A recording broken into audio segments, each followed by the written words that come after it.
Welcome, weary traveler of the night, to another quiet voyage through the corridors of history. The Vatican's deepest fear was never war, rebellion, or even heresy. It was a book. A Bible older than Rome itself, carried from the highlands of Ethiopia, bound in silence, and filled with truths the Church could never quite contain. Within its pages lay gospels erased from Western canon, names the Vatican refused to speak, and a version of creation carved in stone long before it was rewritten in councils. These were not myths. They were records, sealed away in hidden vaults where secrets still breathe. Tonight, we drift into those shadows. If mysteries like these stir your curiosity, remember to subscribe, close your eyes, and let the story unfold. It arrived without ceremony, a plain wooden crate wrapped in wax-sealed cloth, marked only by a fading line of ink. Inside was something that should not have existed, not because it was false, but because it was too true. A truth that did not fit the Vatican's carefully built version of history. The man who received it was Father Luca, a quiet Jesuit scholar devoted to preserving sacred manuscripts. For decades, he had lived in the cold reading rooms beneath the Apostolic Palace, surrounded by dust and silence. But nothing in his life had prepared him for what rested in that crate. The parchment was ancient, yet perfectly preserved. Its binding was unlike anything he'd seen, neither leather nor cloth, almost otherworldly. But it was the language that stopped his breath. Ge'ez, the sacred tongue of Ethiopia, known to only a few living scholars. As he turned the fragile pages, his hands began to tremble. Genesis appeared, but not first. Another text came before it, the Book of Enoch, a work the Vatican had rejected for centuries, one that spoke of fallen angels, forbidden knowledge, and watchers who taught mankind secrets never meant to be known. Then came Jubilees, the Shepherd of Hermas, Tobit, the Gospel of Mary. Books erased from the Western canon after the councils of Carthage and Nicaea. Yet here they were, bound together as scripture, not heresy, but holy testimony. In Ethiopia, this was not an apocrypha. It was the Bible, complete, sacred, alive. Father Luca closed the book, locked the door, and sat in silence. He did not pray that night. He simply wrote one line in his journal. This changes everything. Within 2 days, the manuscript was sealed again and taken to the lower levels of the Vatican Apostolic Archive.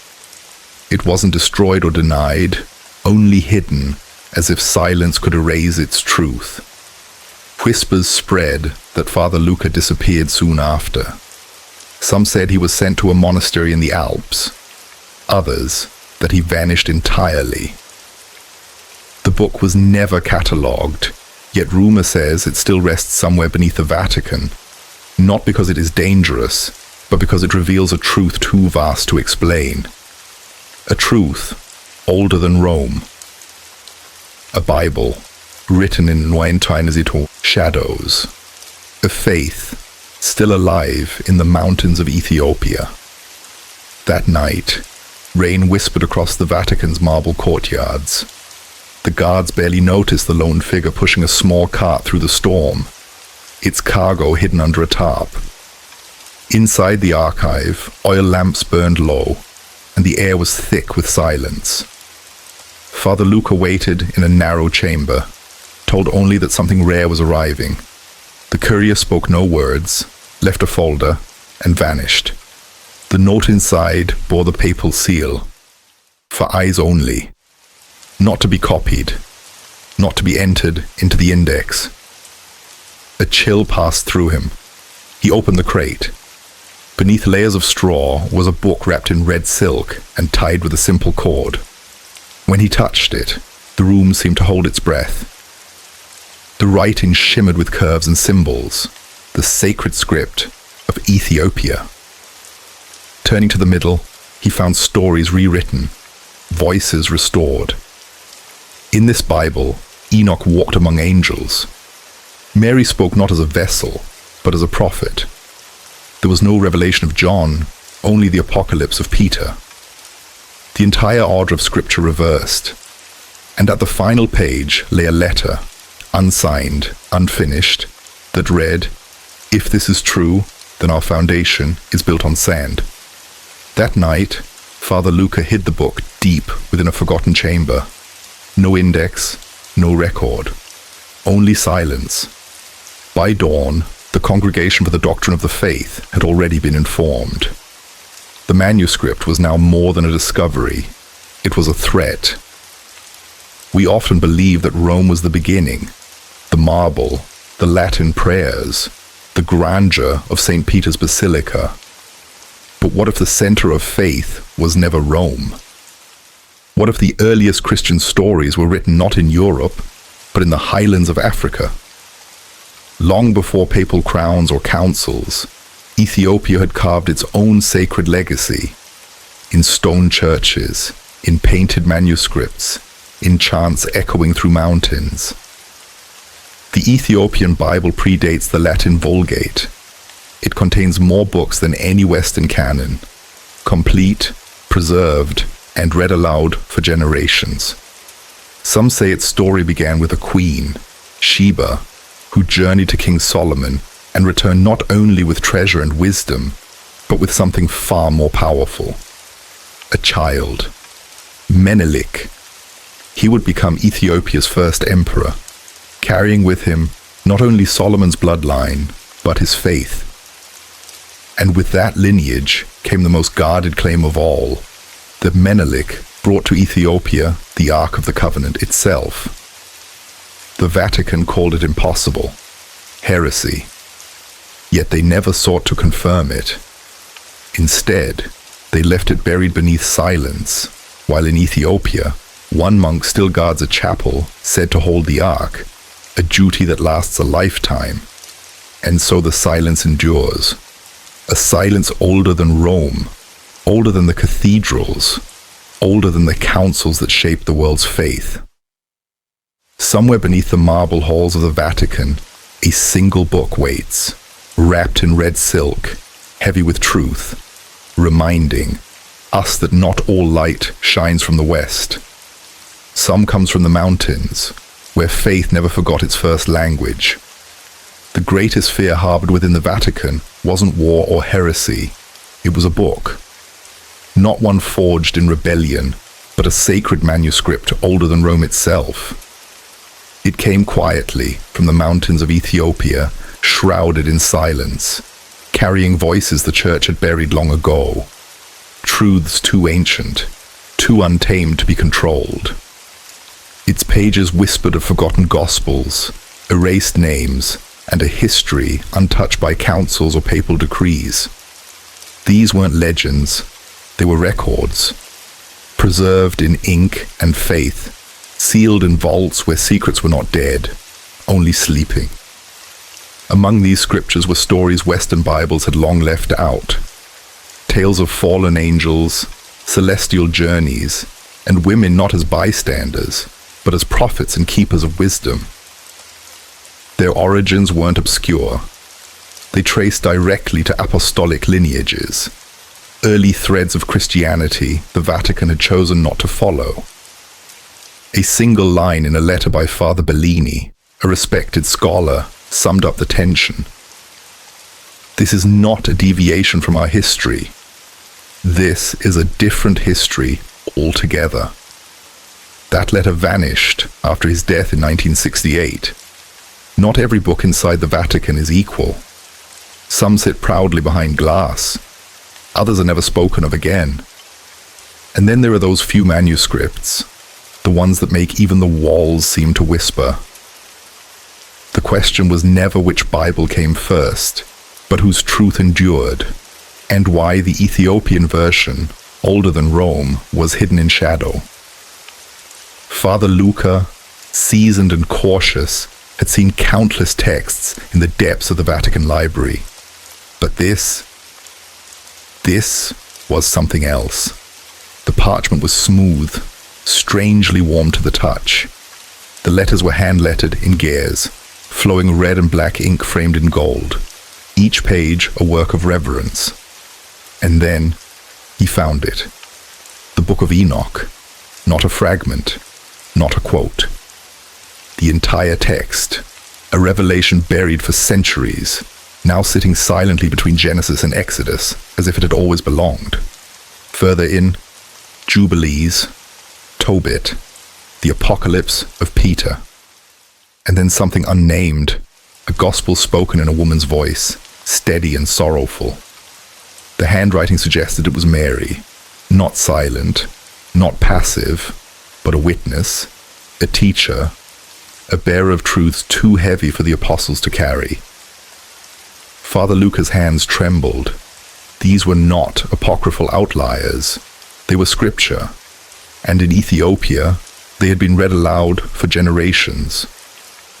The next morning, he brought a single photocopied page to Monsignor Diacross, a stern guardian of Vatican orthodoxy.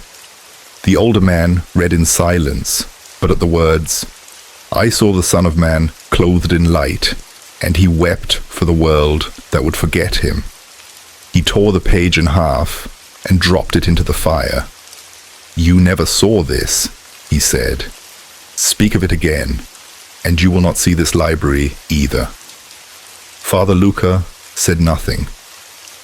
That night, he rewrote the passage from memory and locked it in a wooden box beneath his bed. A decade later, it was found still sealed beside his lifeless body. There are pages in every holy book that bring peace, and others that unsettle. But the pages that most disturb the Vatican are the ones that do both, where angels speak, where women lead, where history takes a path the Church chose not to walk. In most Western Bibles, Enoch appears only as a whisper. Enoch walked with God, and then he was no more. But in the Ethiopian Bible, that silence is shattered. The Book of Enoch expands into visions and warnings, a prophet taken beyond the stars to where angels, known as watchers, observe the fate of humanity. These were not gentle beings. They were guardians, until desire broke their purpose. They saw the daughters of men and descended to earth, breaking divine law. They took wives, fathered giants, and taught mankind forbidden knowledge. How to forge weapons, cast spells, read stars, bend metal, and call down powers they could not control. This knowledge reshaped the world, and too quickly. The Vatican never canonized Enoch. Officially, it was filed under non-canonical studies, a quiet way of saying, we do not endorse this, but we cannot ignore it either. Inside the Apostolic Archive, the name Enoch appears again and again, in letters, in margins, in warnings. One cardinal, in 1948, wrote, "This suggests a war in heaven before Genesis. If we accept this, then creation is not the beginning. It is the aftermath." Later, when Dead Sea Scrolls surfaced with matching details, the debate grew louder. Separate sources, same watchers. The question changed. Not was it true, but who decided to bury it? In Ethiopia, they never did. The watchers are still spoken of. Enoch is still honored. His visions are sung aloud in glowing liturgies, while in Rome, his name is a quiet threat. His book speaks of a fall before the fall, a memory the Vatican may still be trying to forget. Not because it was wrong, but because it never stopped being right. The story continues, not in cathedrals, but in carved mountain chapels. Far from Rome, a different lineage lives. It begins not in basilicas, but in Jerusalem, in the time of Solomon. The Kebra Nagast, Ethiopia's sacred text, tells of the Queen of Sheba's divine journey to meet Solomon. She returned not only with riches and knowledge, but with a child, Menelik, a son who would become Ethiopia's first emperor, and according to tradition, the carrier of something far more sacred, the Ark of the Covenant. To the Vatican, that claim was heresy, and yet they never dared to investigate. Even today, one monk in Ethiopia stands guard over the Ark, never to leave, never to speak, for a lifetime. If the legend is true, it means Ethiopia holds Solomon's bloodline, the royal and priestly line of David. A sealed letter from a 13th century monk describes seeing Ethiopian scrolls in Jerusalem. One note reads, "They claim Solomon's throne was never empty, only moved, and that the church sits in the wrong place." That statement threatened not just papal politics, but the very foundation of church authority. Because if Menelik carried both the Ark and the bloodline, then Ethiopia, not Europe, held the divine right to rule. In 1915, a Jesuit witnessed a royal ritual in Ethiopia involving a scroll wrapped in gold cloth.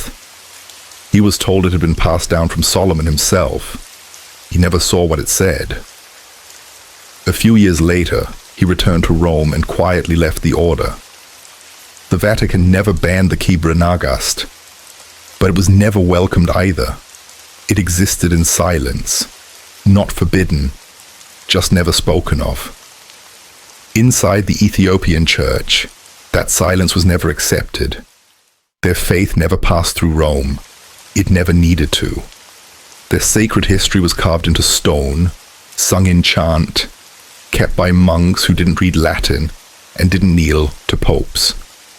Jesuit missionaries in the 1600s wrote home in awe and unease. One called it a mirror of the Old Testament with its own reflection. Another warned it was dangerously sovereign. The text had never been mass-printed, never circulated in Europe, but it had survived. And its survival was a quiet rebellion, a whisper that said, Rome is not the only keeper of truth. When a professor at the Pontifical Gregorian University began teaching the Kebra Nagast in the early 1900s, his lectures were shut down. His notes seized, his name removed, no explanation, only silence. Later, he wrote privately, "This book is dangerous only to those afraid of the past." That is what the Vatican feared most. Not that the Kebra Nagast was false, but that it might be true. That it told of a holy bloodline unbroken. That it placed the Ark not in a vault, but in the hands of another people. That it told a sacred story, without Rome. And so it was never burned, never debated, only buried, in silence, still breathing, still waiting. The letter was never meant to be found. It bore no seal, no title, no official date, only the faded handwriting of a long-dead pope, barely legible on the fragile parchment. Its edges still carried the scent of dust and age when it was uncovered in 1972 by a young archivist named Matteo, tucked deep inside a drawer, untouched, for decades. Though the ink had faded, the message lingered with quiet urgency. There is a story growing in the mountains of Ethiopia. It carries names we have erased, and a truth we chose not to inherit. If we do not act soon, we will no longer be able to ignore it. At the bottom, partially smudged but unmistakable, was the signature of Pope Pius V in all, who led the Church through the tense years between wars, from 1922 until his death in 1939, when Vatican interest in Africa was growing, carefully and quietly.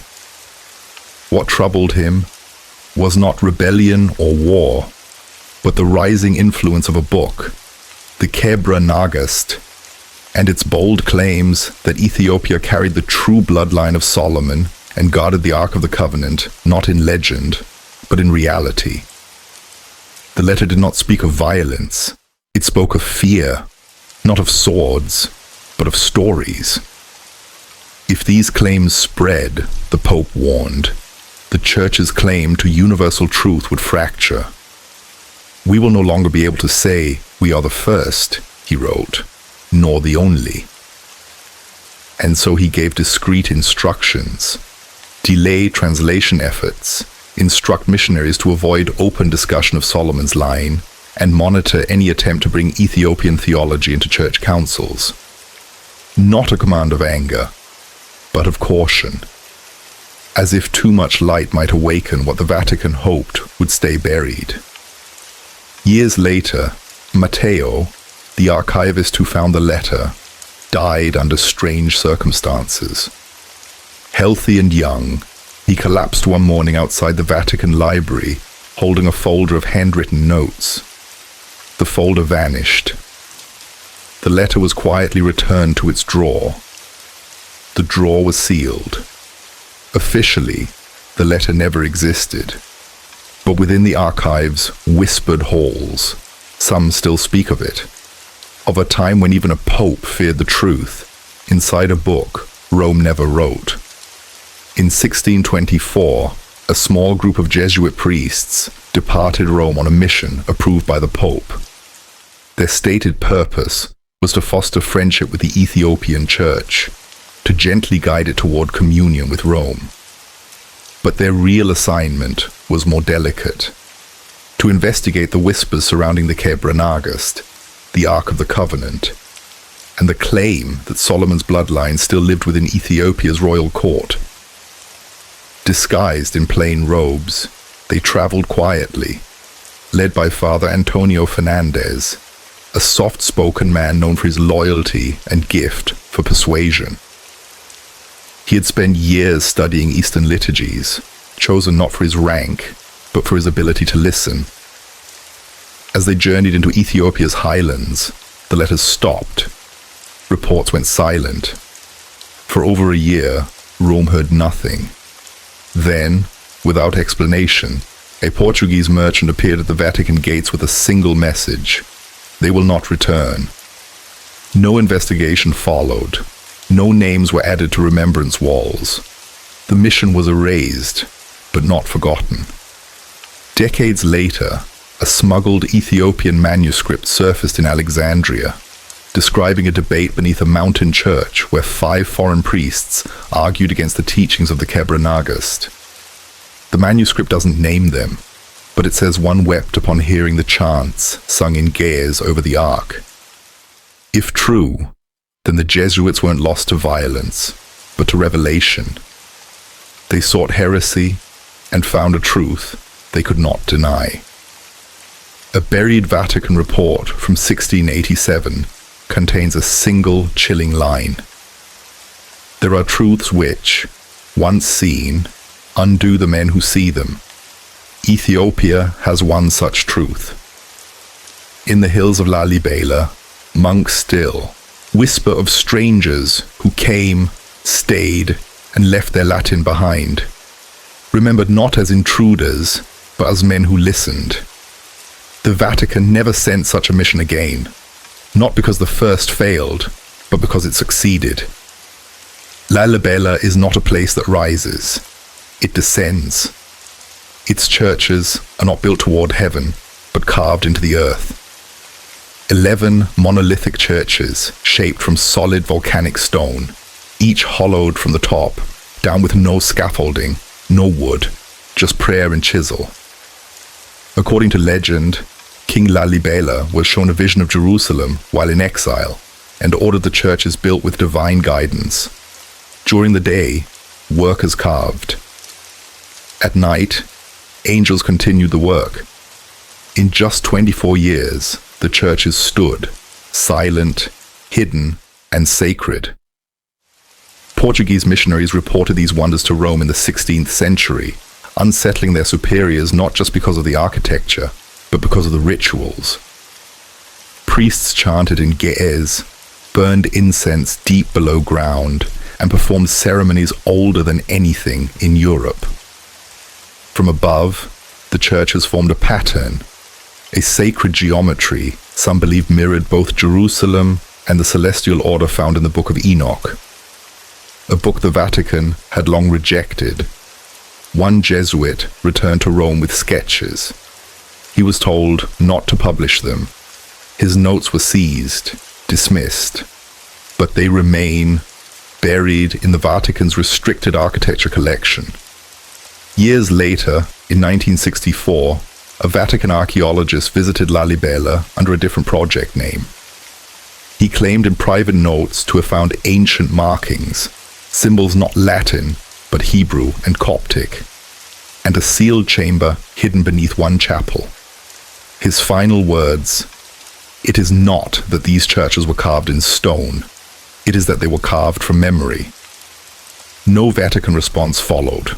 No expeditions returned. Lalibela remains untouched. Incense in the air, prayers whispered in ancient tongues, and light bending through narrow stone windows like memory itself. The symbols carved into Lalibela's walls appear simple: stars, flames, crosses. But stare long enough, and they shift, not in shape, but in meaning. Jesuit missionaries expected to find fragments of lost Christianity. What they found instead was something complete and unfamiliar. 12-pointed crosses, circles within stars, winged beings with 6 eyes, and flowing script. When asked, Ethiopian priests gave no long explanation. Some meanings were sacred, others older than memory.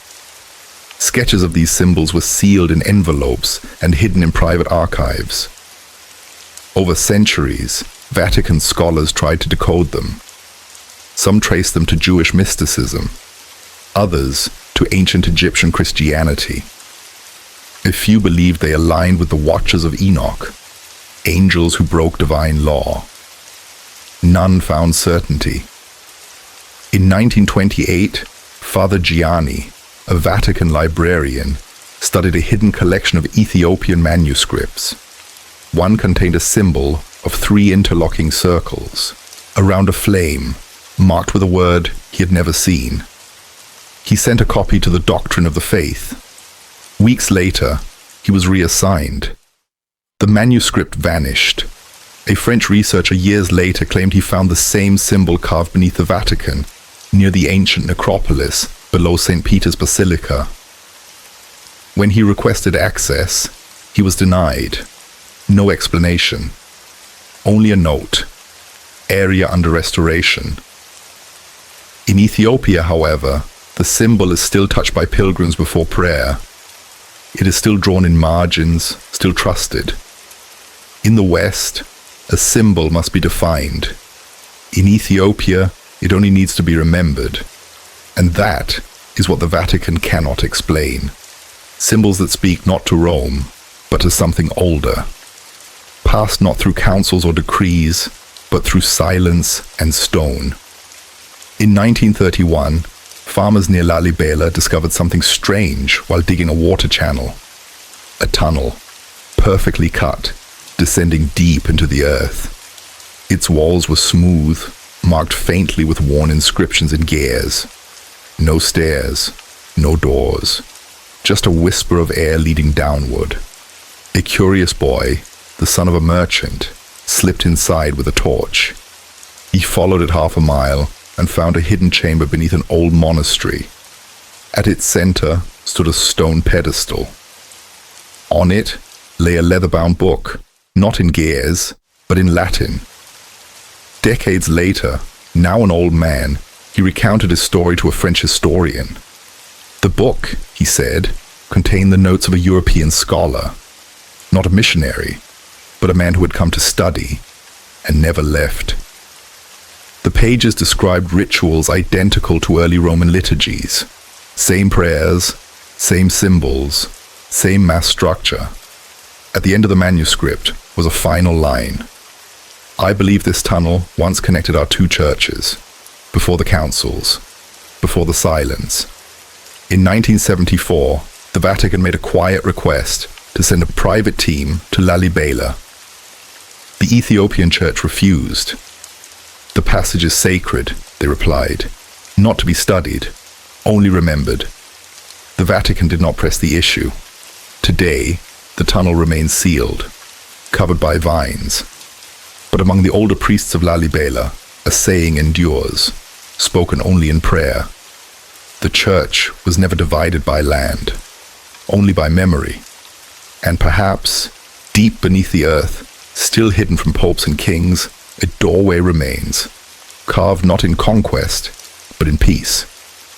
A passage that history forgot, but the stones did not. Father Elio Dalba was a scholar of silence, a linguist trained in Rome, fluent in Greek, Hebrew, and Latin. But in his final years, it was the ancient tongue of Ethiopia, Ge'ez, that consumed him. In 1969, the Vatican sent him to Ethiopia under the guise of a liturgical study. Officially, he was tasked with tracing the roots of chant. Unofficially, he sought to understand why the traditions had diverged so long ago. He spent 5 years at Debre Damo, a mountaintop monastery unreachable by road, its entrance a rope dangling down a cliff. It was a place of silence and stone. There, Father Alio kept a private journal by candlelight, sketching symbols, recording chants, translating ancient texts the Vatican had never seen. The monks trusted him, and for the first time, he felt not like an observer, but a part of the tradition. His final entry was found hidden in the lining of his travel bag. The writing was rushed, the edges smudged. This morning, I was shown the book, not a copy. The book, bound in dark red leather, too old to date.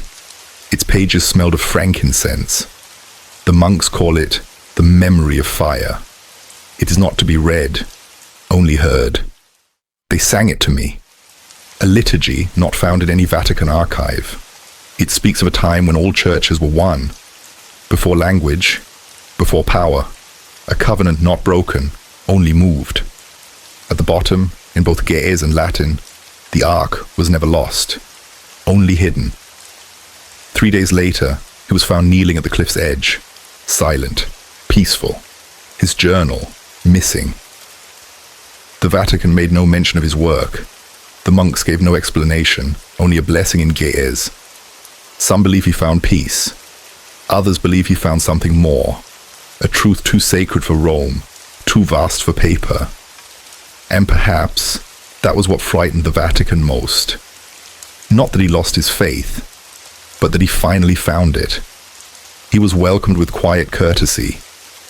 The church stood plain, with no pews, no painted glass, only walls worn smooth by centuries of breath and prayer. Icons hung in darkness, their features dimmed by candle smoke and time. At first, he was uncertain. This did not resemble the cathedrals he had known, but something changed. During a midnight vigil, a boy no older than 12 stepped forward barefoot, carrying a small vessel of burning incense. The bishop later wrote, in a private letter never published, he walked in silence. Only the censer made sound, and for a moment, the smoke carried more than scent. It carried something ancient, something true. When the bishop returned to Rome, he never spoke publicly of what he had witnessed. But not long after, his name vanished from the Committee on Liturgical Reform. His writings were quietly shelved, and the scent of frankincense was replaced by the cold polish of marble halls. Yet far away, in the stone churches of Ethiopia, nothing changed. The priests still wake before dawn. The coals are still lit. The incense still rises, slowly, deliberately, like memory taking form. No records are kept. No cameras are allowed. Yet those who've stood in that sacred silence carry it forever, not as a souvenir, but as a secret.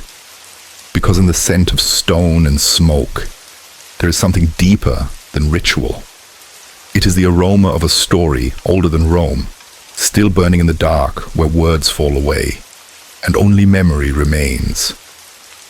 In every cathedral, in every monastery library, in every room where sacred pages turn under candlelight, one question lingers, soft but unrelenting.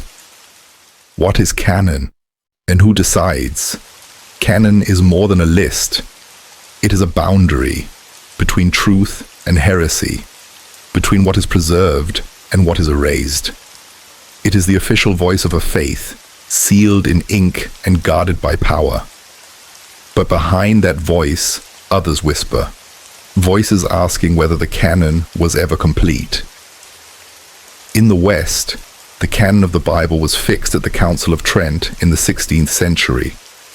It was a time of division, Protestant reformers challenging the Church, printing Bibles in common tongues, removing books they deemed apocryphal. In response, the Vatican drew a line, a final list, sacred, untouchable.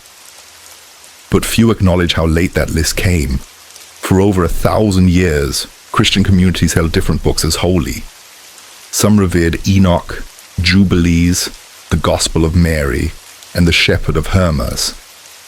The Ethiopian Church, which had practiced Christianity long before any European council convened, preserved these texts, and they still do. That's where the mystery begins.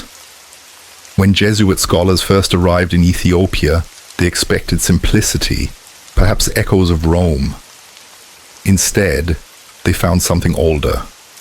Bibles thick with time, bound in leather, handwritten in gears, filled with books the West had forgotten. And they were not later additions, they were foundational. A Jesuit priest in 1694, after reading the Book of Enoch in its entirety, wrote in a letter sealed away in the archives, "If this text is true, then the angels have fallen, and man has remembered. Rome has no place for such memories." That letter was never published, and yet Ethiopia continued, unshaken, because in their tradition, canon is not a wall, it is a doorway. They kept the stories of fallen angels, secret wisdom, visions that reached beyond the stars. These were not excluded, they were embraced, and so the question remains, what is canon, and who has the right to decide? Because sometimes the most dangerous truths are the ones that were left out. The history of Scripture is not written only in books, it is written in fire. For every manuscript preserved in Vatican vaults, others were burned, hidden, or erased. In the early centuries after Christ, there was no single Bible. Different churches read different Gospels. Some followed Paul, others held the Gospel of Mary, the Shepherd of Hermas, or the Book of Jubilees close to heart. In the deserts of Egypt and the highlands of Ethiopia, these writings were passed by hand, fragile, sacred, trusted not because of councils, but because of spirit. But in Rome, power was consolidating, and with power came fear, fear of confusion, fear of heresy, fear of stories beyond control. Councils were called. At Laodicea, at Carthage, lists were drawn. Some books praised, others quietly removed. By the Council of Trent, the seal was final.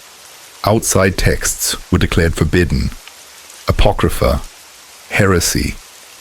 Many vanished from Europe, but in Ethiopia they survived. And that is why the Ethiopian Bible is feared, not because it is false, but because it is full. A priest stationed in the Ethiopian highlands in 1673 wrote a report that never reached Rome. In it, he described a church where monks recited Jubilees aloud. The people responded in unison, as if it had always been theirs. "These are not rebels," he wrote. "They are keepers of what we lost. Their prayers echo what we silenced." That silence did not always come gently. During the Albigensian Crusade, libraries were burned.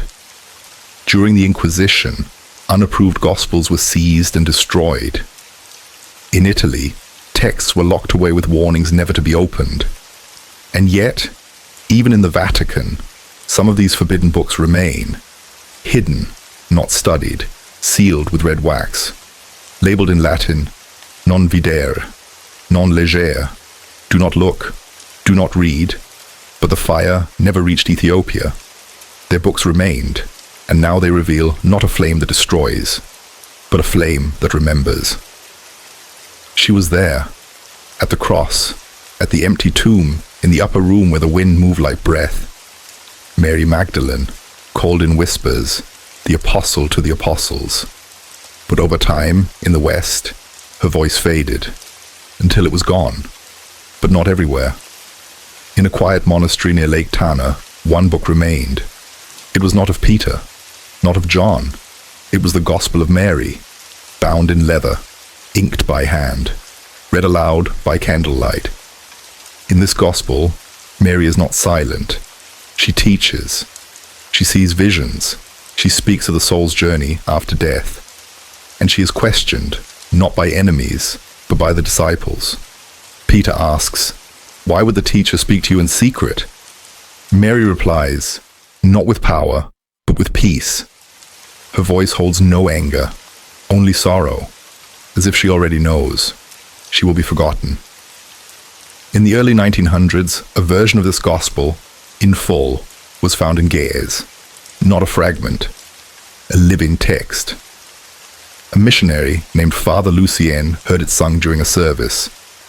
He wrote, "They speak of Mary as we speak of Paul. Her words are not decoration, they are foundation." He requested permission to study it further. Rome recalled him within weeks. His mission ended. The manuscript stayed behind. The monks refused to give it up. They called it the voice beneath the silence. To them, Mary was not erased. She lived in every chant, in every whispered story passed from mother to child. In Vatican libraries, her gospel lies in fragments. In Ethiopia, it speaks, not with the thunder of rebellion, but with the hush of remembrance. And perhaps that is what Rome fears most. Not defiance, but memory. Some arrived bearing blessings. Others came with fire. In the mountain village of Adwa, Father Matteo was given shelter in a monastery carved against the stone, a place of stillness and ash. The monks welcomed him, gently but distantly. They spoke in hushed tones and vanished for long hours, returning with faces marked by soot and silence. It was here that Father Matteo first saw the book, bound in hide, edged in cold iron, its script flowing in Ge'ez like river water across the page. He could not read the words, but he felt what followed. A sacred stillness would descend each time the monks turned the parchment, as if even the air dared not interrupt. The truth came not through translation, but through presence. In a letter never mailed, later uncovered in a forgotten Vatican drawer, Father Matteo had written, "I came to correct a false gospel, but what I found was a gospel unbroken. They have not lost Christ. They have remembered him differently. He never returned. Some said he died of fever. Others whispered he chose to stay, shedding his old name and slipping into the rhythm of monastic life." In Vatican records, the mission was marked incomplete. The report closed without comment. But in the monastery where he once stood, the monks still light a single candle each year on the day he arrived.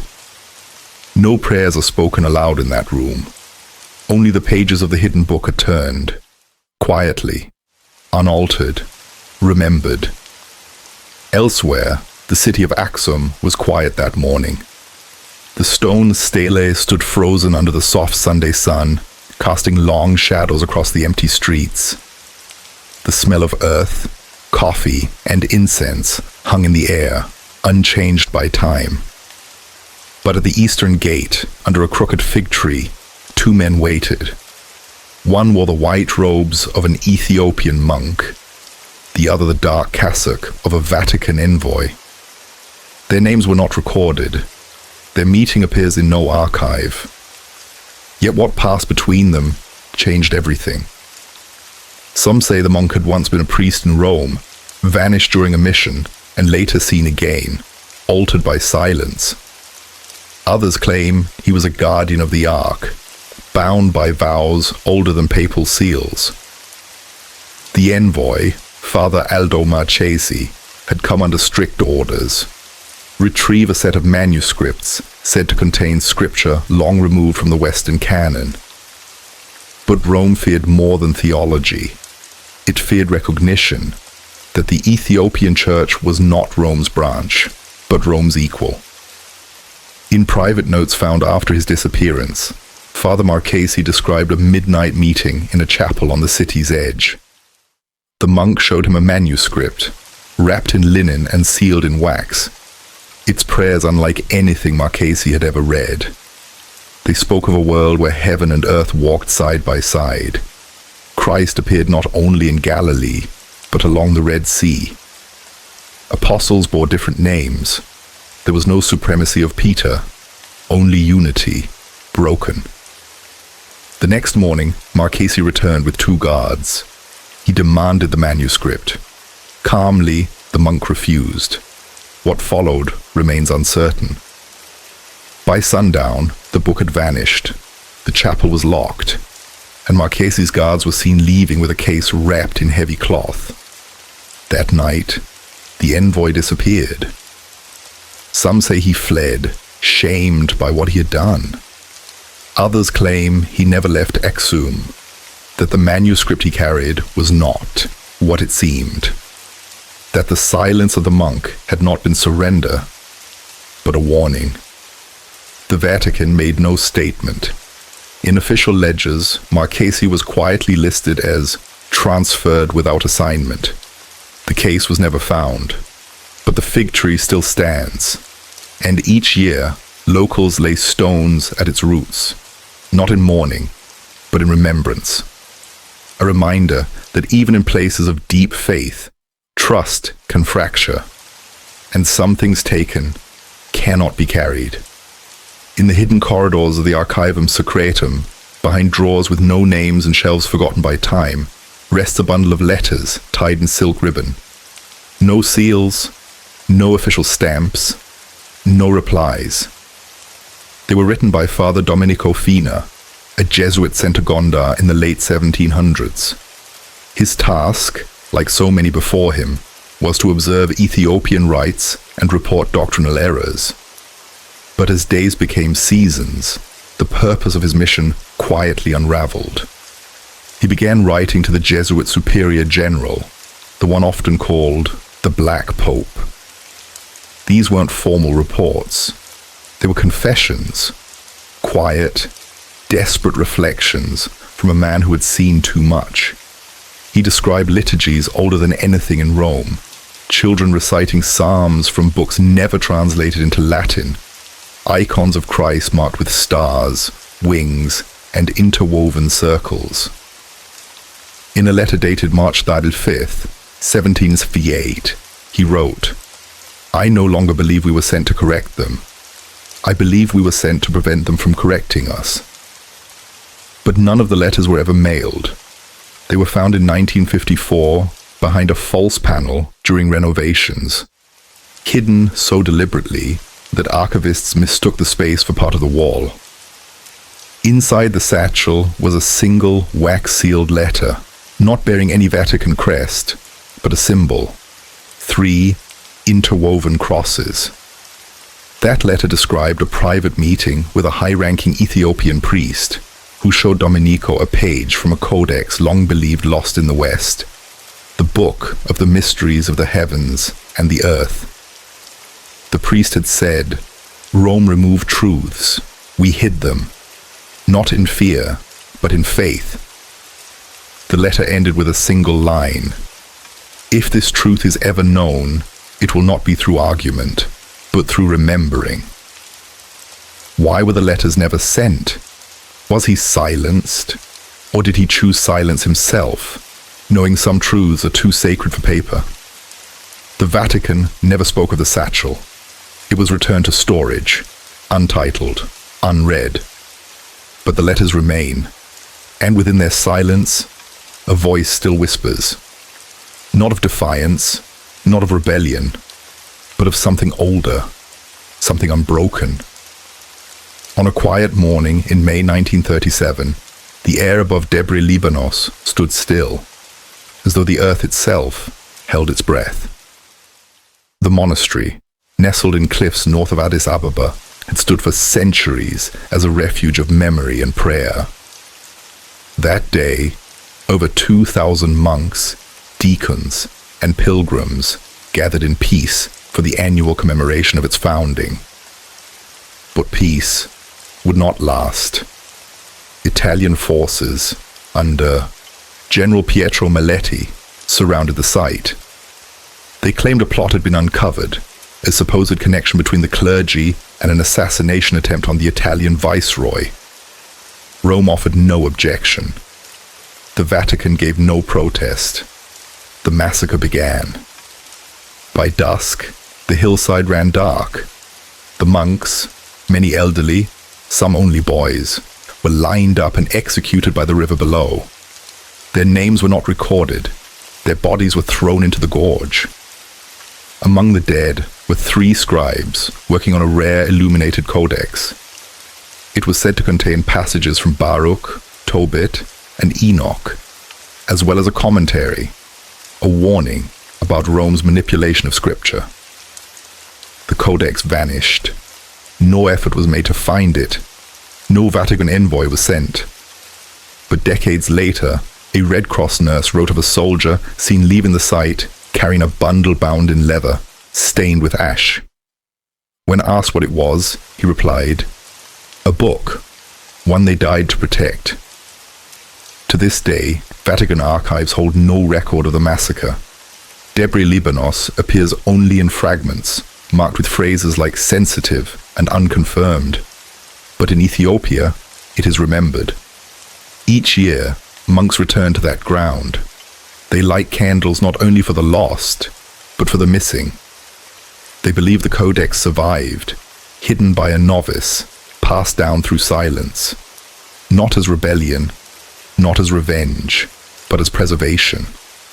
Some secrets are buried in silence, others in blood. The train rolled into Rome just before sunrise. Mist clung to the tracks. The station was quiet, wrapped in a hush between night and day. Among the few passengers, one man stood apart. His coat was torn. His satchel was worn thin.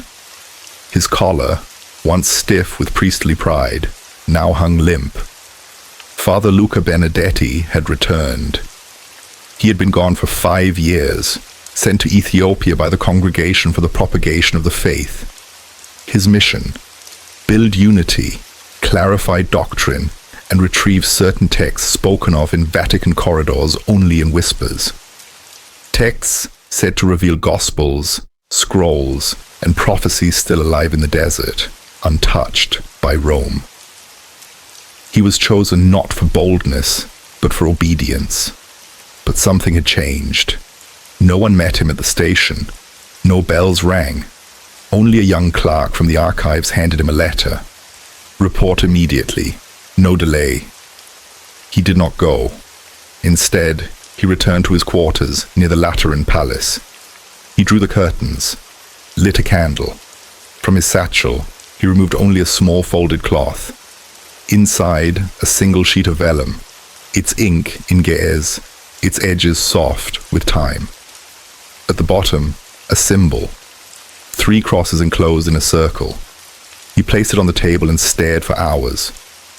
That night, he wrote a letter, not to Rome, but to an old friend from his seminary days. In it, he confessed, "I went to convert them, but I was the one changed. I found a faith not locked in ritual, but alive in memory. They carry truths we buried under stone and protocol, and I fear, no, I know, that if Rome saw what I saw, the walls would crack." The letter was never sent. It was found years later in his desk, unopened. The Vatican never questioned him. No meetings, no inquiries, no public words. He was quietly reassigned to a small parish at the city's edge, a priest who returned from the edges of memory with no fanfare, and one unspoken truth. In the stillness that followed his passing, Father Luca's quarters were quietly cleared. But when the archivists arrived, they found one thing missing: the single page of vellum. The room had been sealed. No record showed it opened. No priest admitted entry, and the Swiss guards stationed at the corridor swore no one passed. The disappearance was never explained, no alarms triggered, no locks broken, and yet it was gone. Sometimes the most dangerous thing to power is not rebellion, it is remembrance. High in the mountains of northern Ethiopia, where the wind shapes trees into quiet prayers and the clouds cling close to stone, there stands a monastery older than memory. They call it Abba Garima, after the saint who founded it 1,000 years ago. Some say he arrived barefoot from the east. Others believe he fell from the sky during a storm, holding a glowing book that refused to burn in the rain. The Vatican knew of this place. It appears in old reports, underlined, marked in red, and then forgotten. What gave the site its silence-breaking power was a single manuscript, a codex so ancient, scholars whispered it might be the oldest Christian text, still bound in its original skin. Its pages shimmer softly in candlelight. The ink does not fade, but it wasn't the age that unsettled Rome. It was a prophecy, found in the final line, attributed to Garima himself. It spoke of a time when truth would outlive cathedrals, when scrolls, quietly preserved by the faithful, would carry more light than the golden domes of empire, when a distant church, wrapped in shadow and splendor, would forget the face of Christ. In 1958, the Vatican sent a team, not a formal mission, but 3 men disguised as pilgrims. Their goal was simple: confirm the manuscript's authenticity and, if possible, bring it quietly to Rome. But the monks refused. One of those men, a young Italian scholar named Lorenzo Bellini, was allowed a brief glimpse. He described the moment in his private journal. No gold, no flourish, no title, just a final line. The one who rewrites the word shall forget the word. Bellini left that night with the others, but he never boarded the plane back to Italy. Days later, a letter arrived for his family. He had chosen to stay, to walk the paths of the Desert Fathers, to study what he called a truer memory. He vanished into the mountains. No word ever followed. The Vatican never acknowledged the prophecy. It appears in no public archive. Garima's name is mentioned only in passing, but far above the lowlands, wrapped in linen and kept in a chamber of stone, the codex still waits. A single monk watches over it, as a man who never sleeps indoors. They say it is not a warning, it is a reminder. In 1931, under the pale flicker of an oil lamp, a British scholar named Edward Mallory arrived at a quiet monastery near Lake Tana. He came seeking manuscripts, not miracles, but what he found changed him forever. Inside an old cedar chest, he was shown 3 scrolls, wrapped in linen, edges curled by age. The monks called them Eyes of the Night. He thought it poetic, until the lamp faltered. As the room dipped into darkness, something strange happened. The scrolls began to glow. It wasn't gold. It wasn't paint. The ink itself shimmered. Faint blue light danced along the Gour's script, as if the words remembered light. Mallory turned to the monk beside him. The old man smiled. "Some words," he said, "are not written with ink. They are remembered with light." Mallory recorded it all in a private journal, hidden for decades in a quiet Cambridge library. His entry told of a presence, not just language, but breath. "These are not stories," he wrote. "They are instructions, but standing near them in the dark, the words seem to breathe." Eventually, word reached the Vatican. a Jesuit linguist stationed in Cairo passed the report. Rome sent a request, transfer the scrolls. The monks declined. Weeks later, lightning struck the monastery. The archive room collapsed. 2 monks perished. The scroll chest was never found. But the story doesn't end there. In 1972, a visiting cardinal in the Vatican Library reported something strange. A glass case in a restricted corridor where a scroll shimmered when the lights dimmed. When asked, the archivist changed the subject. There is no catalogue entry, no formal name, but deep in the restricted vaults, in rooms without windows, without titles. Some say the Vatican still keeps what it cannot explain. Because if words can glow in darkness, then perhaps they carry more than memory. Perhaps they carry what power fears most, truth, that cannot be put out. In the spring of 1924, a scroll arrived in Rome, wrapped in goatskin, tied with reed cord. It bore no seal, just a note. Recovered near the source of the Blue Nile. Do not translate in haste. At first glance, it resembled any old Ethiopian manuscript. But when scholars unrolled the parchment, silence fell. The script was unlike anything they had ever seen. Not Gars, not Hebrew, not Greek, not even the ancient languages of Aramaic, Coptic, or Latin. The letters curved like vines, floated above lines, bent inward like echoes. One linguist said it looked like a prayer, not written, but remembered. Even the spacing suggested rhythm, song, lament. Yet there was no language that matched. Cardinal Severino himself came to observe. After one look, he gave a single order: lock it away. And to his aid, he whispered, if it cannot be read, it was not meant for us. But then came a witness. In 1926, a Jesuit missionary stationed in Eritrea, Father Auguste Lamer, reported seeing a monk reading aloud from a scroll bearing that same script. The sound, he said, was haunting, echoing, though barely a whisper. When asked what language it was, the monk replied, the tongue of those who walked before Babel. The letter describing the encounter was sealed, never published. Decades later, a Vatican researcher found it buried in the archives. The final line read, I understood nothing, and yet I wept. And here came the strangest turn. Several scholars who handled the scroll began to dream. Dreams of glass cities, stairways of light, voices singing in silence. One professor vanished. Another entered monastic silence. The Vatican denied everything, but whispers remain.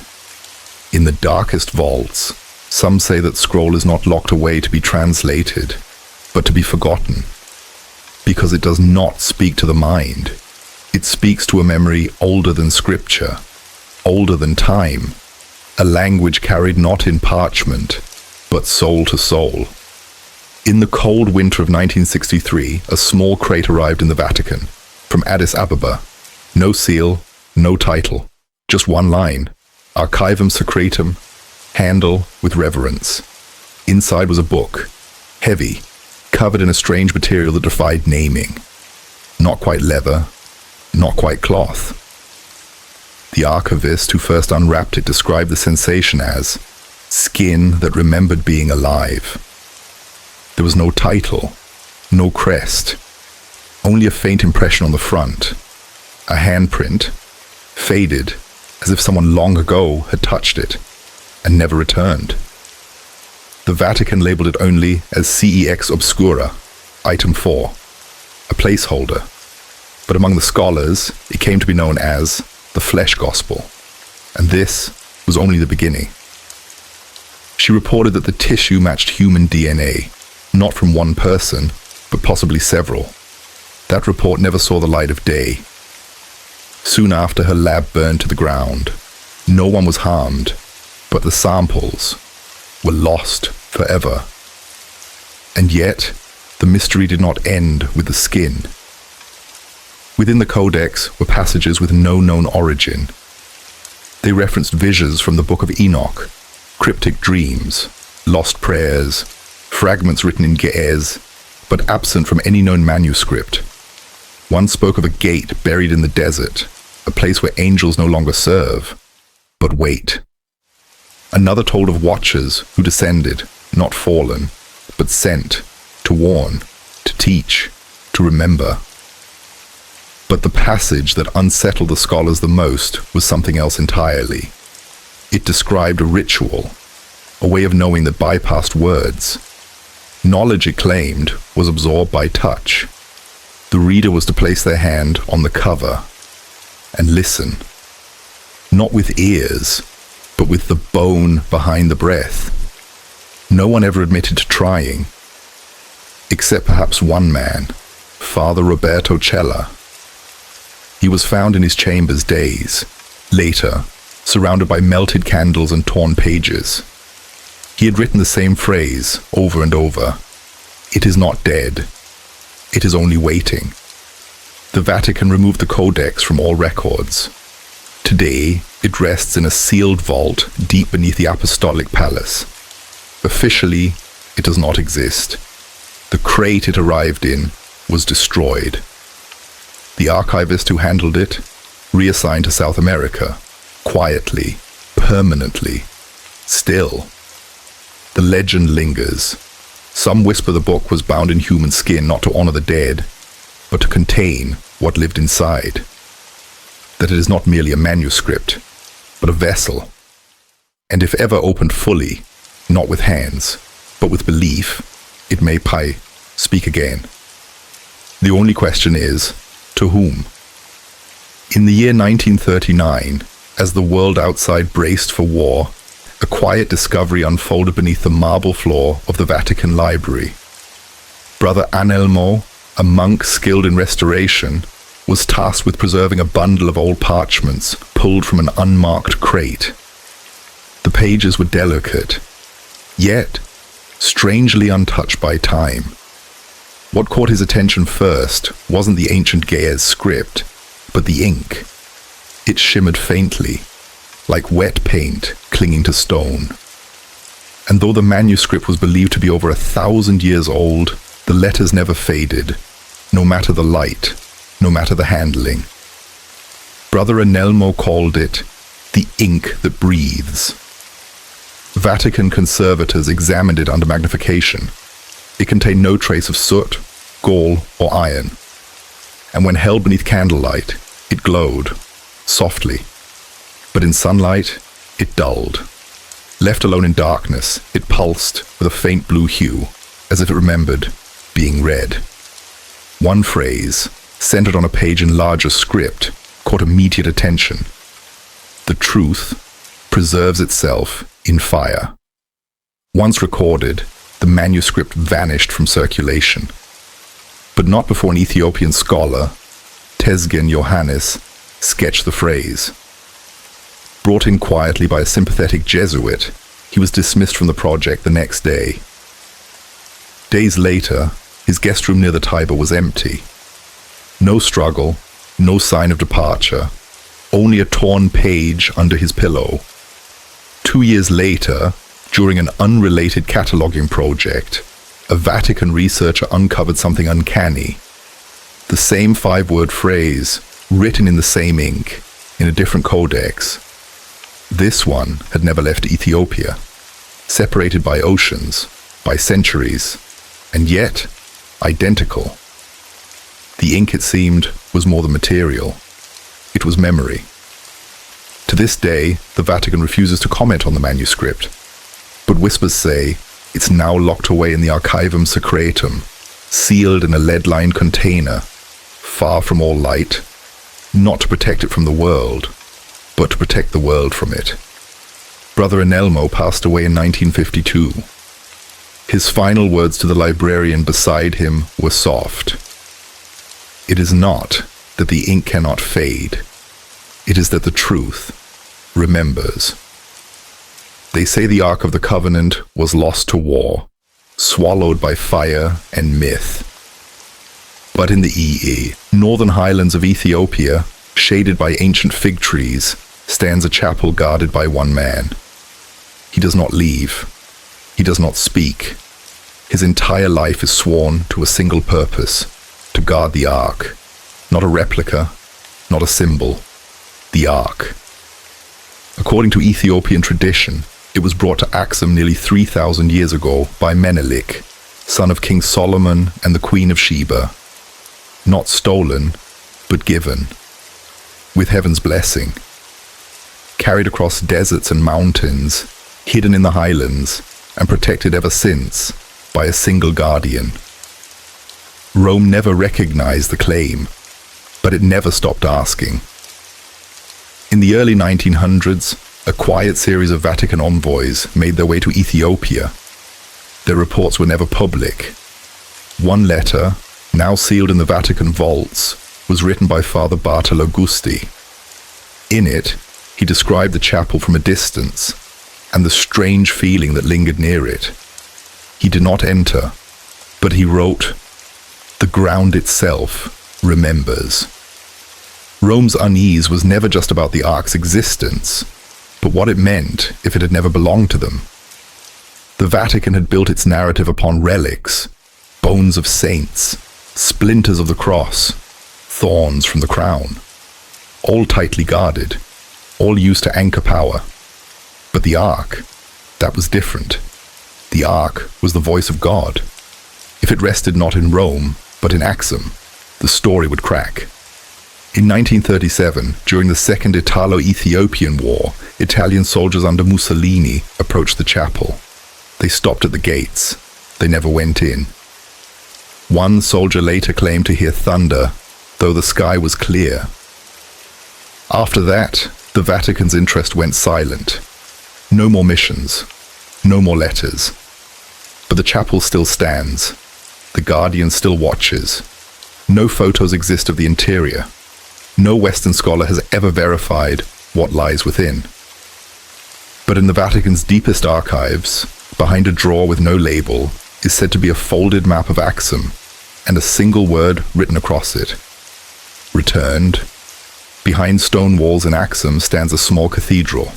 No tourists, no choir, no golden altars, only silence. It is called the Chapel of the Tablet, and only one man has ever crossed its threshold. He sleeps beside it, lives beside it, and dies beside it. The Ark, they say, lies inside. In 1978, Vatican envoy Monsignor Paolo Mancini traveled to Axum under the guise of interfaith dialogue. His true mission? A glimpse of the object. He offered gifts. He asked questions. The answer was final. No. 2 days later, he returned to Rome. He never spoke of it again. But after his death, his personal journal was found. On one page, written in careful Latin, "What is hidden here is not myth, it is legacy, and we were too late." Rumors spread, not just about the Ark, but the threshold itself. Some say to cross it without divine permission is death. Others say the Ark emits a light not seen, but felt deep in the bones. A tale tells of a novice who once peeked through a crack, the door. He never spoke again. In 2005, a new guardian was chosen. As tradition holds, the old one passed away shortly after. The Vatican sent condolences, and another request for dialogue. There was no reply. Beneath St. Peter's Basilica lies a vault not of scrolls, but of objects. Bones, cloth, stone, wood, each sealed, labeled, guarded. These are the relics, and they are not kept for memory, but for power. A relic is not just sacred, it is a claim. A way to say, this is ours. During the Crusades, knights brought back fragments, real or not. Truth mattered less than the story. Rome became the center of possession.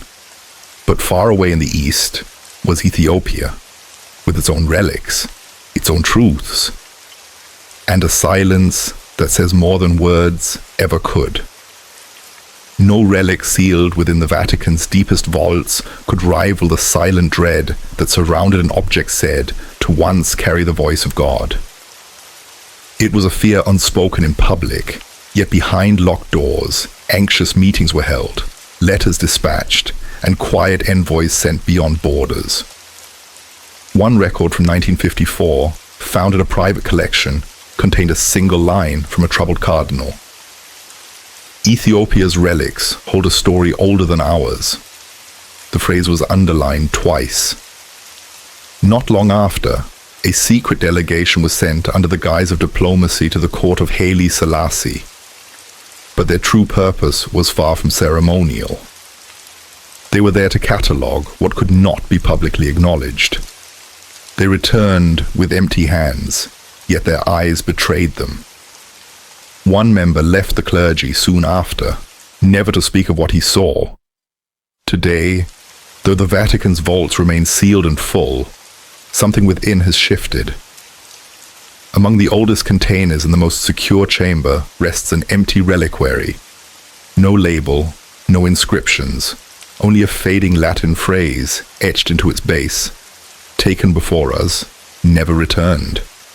In the spring of 1947, a quiet Vatican official boarded a ship from Naples under a false name. No ring marked him as papal. No guards escorted him. No headlines tracked his departure. His name was Albino Luciani, a man destined to become Pope John Paul III. But at the time, he was only a silent emissary with no record of his mission. He traveled through Eritrea and into the heart of Ethiopia, taking trains, then walking on foot, always with a worn leather journal pressed against his chest. When he reached Axum, he did not arrive as a bishop or dignitary, but as a humble pilgrim, stilled by awe. The legends had long preceded him, tales of hidden monasteries, untouched scriptures, and perhaps even the Ark itself. But the reality silenced even the stories. Inside a weathered stone church, near ruins older than most of Europe, he was shown sacred manuscripts, unlike any in Latin archives. A priest fluent in Italian turned each page without comment. The images showed angels, suns, and black-robed figures kneeling in fire. Luciani later wrote in his journal, "The faith here is older than memory, and twice as silent." One evening, by firelight, he sat beside a monk who had served for 70 years. Though they shared no common language, Luciani felt something pass between them, a reverence too ancient for words. He returned to Rome in silence. No press release, no homily. But in the back of his journal was a phrase circled 3 times in Latin. "They never needed us. That is the danger." In 1978, Luciani became pope. His reign lasted only 33 days. No autopsy followed his death. Whispers took its place. Some believed he intended to release suppressed documents. Others claimed he sought to place Ethiopia beside Rome, not beneath it. One file labeled East Missions 47 survives. Torn pages, missing notes, and a burned photograph showing a young Luciani gazing not at Exum's chapel, but into the sky. One archivist claimed to hear his voice on a lost Vatican recording. It held only 6 words. Some relics are not meant to return. Years earlier, during the dark rise of war in the 1930s, the Vatican made a request not written, not signed, and not delivered through diplomats. Instead, it traveled as rumor, passed from Rome to Addis Ababa by men in uniforms, not robes. The message was brief, but impossible. Bring the Ark to Rome. The idea began during Mussolini's conquest of Ethiopia. As Italian forces seized towns and treasures, certain voices within the Vatican saw their chance. If the Ark truly existed, it must be retrieved, not for study, but for possession. They called it protection. Others whispered a different truth, control. One Vatican plan long buried, was titled Operation Exodus. The strategy was to remove the ark during a sacred ritual, cloaked as a gesture of brotherhood. The Ethiopian Church would be told it was temporary, a sacred trust between equals. But the monks of Axum remembered what unity had cost them before. When Italian troops neared the Chapel of the Tablet in 1937, they found only a single guardian at the gate. He held no weapon, only a wooden cross. He spoke no words. He did not step aside. Confused, the soldiers radioed for instruction. They were told to wait. Then, as dusk fell, something shifted. One soldier, in a confession never sent, wrote that the chapel began to glow, not with fire, but with a cold, breathing light. The birds fell silent, the air thickened, and from within the ancient walls came a silence so deep it caused pain. The gate was never touched. Rome erased the mission. Operation Exodus vanished from all official memory. Yet in 1962, during the Second Vatican Council, an Ethiopian bishop was granted a rare private audience with the Pope. No transcript remains, no official summary. But afterward, the Pope cancelled his planned pilgrimage to Jerusalem and asked to walk the Vatican archives alone. The Ark never came to Rome. It remains in Axum, untouched, unseen, unclaimed. But the attempt left a scar, a reminder. Not all mysteries can be owned. Giedche. The most sacred things often refuse to be taken. Beneath the Vatican Library is a chamber where time slows. Light filters dimly through thick blocks of glass. Shelves line the walls, some bare, others filled with boxes wrapped in string. In one corner, behind a steel gate with no assigned key, rests a book that officially does not exist. It's not listed in the archives. It appears in no catalogue, not even the secret ones. Scribes call it the Red Book, though its leather is so dark it nearly swallows light. There is no title, no author, just a strange symbol on the cover, a winged being with 3 faces staring in opposite directions. The book first appeared in 1929, part of a shipment rescued from an Ethiopian monastery during regional violence. Most texts were sent for translation. This one was locked away. A young Jesuit who opened it fainted after reading only 2 pages. He never explained why. The book was marked pending translation and never officially touched again. Yet whispers lingered. One archivist said he saw its pages turn by themselves. Another, after spending too long in its presence, resigned and disappeared into the Alps. In the 1950s, a researcher tried to assign it a registry number, but every time he wrote its name, the ink vanished. Pen, pencil, even chalk, none left a mark. The form was filed anyway, blank but sealed. Later, the seal was found broken, though no one claimed responsibility. Over time, rumors grew. Some believed the book contained a hidden version of the Book of Enoch, one where the Watcher's tale included unknown prophecies. Some said it listed names, popes, kings, saints, with birth dates, deaths, and returns. Ask any Vatican official today, and they'll tell you the book does not exist. Yet guards working night shifts claim they hear pages turning, even when the room is empty. Decades later, in 1968, a hidden drawer in an archivist's desk revealed a velvet pouch and a strange key. The man, Brother Matteo Ferrani, had died in his sleep. A quiet, meticulous figure, known for his precision. The key was cold and dark, its teeth unlike any known lock. No one could place its origin. It fit no door. It matched no system. It was labeled unassigned and set aside. Then in 1983, an Ethiopian scholar touring the archives saw the key. He did not smile. He grew pale and asked to sit. He told the staff he had seen its likeness before on a sealed stone gate in a monastery near the Eritrean border. The key, he said, matched the ancient sun cross used before Christianity reached Ethiopia. The gate it fit had no handle, just a narrow slot. Before he could explain further, the tour ended. That night, he vanished from his hotel. Luggage untouched, passport left behind. No trace. Since then, the key has been moved twice. Once to the papal apartments, once to a hidden wall safe behind a portrait of a forgotten pope. Some say it's a symbol. Others say it opens something older than the church itself.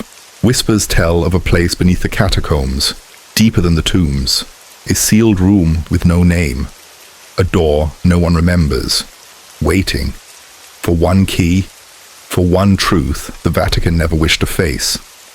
In the winter of 1937, Pope Pius IV sat alone in his study. Maps of Africa unfolded, letters unopened, and silence filling the space like prophecy.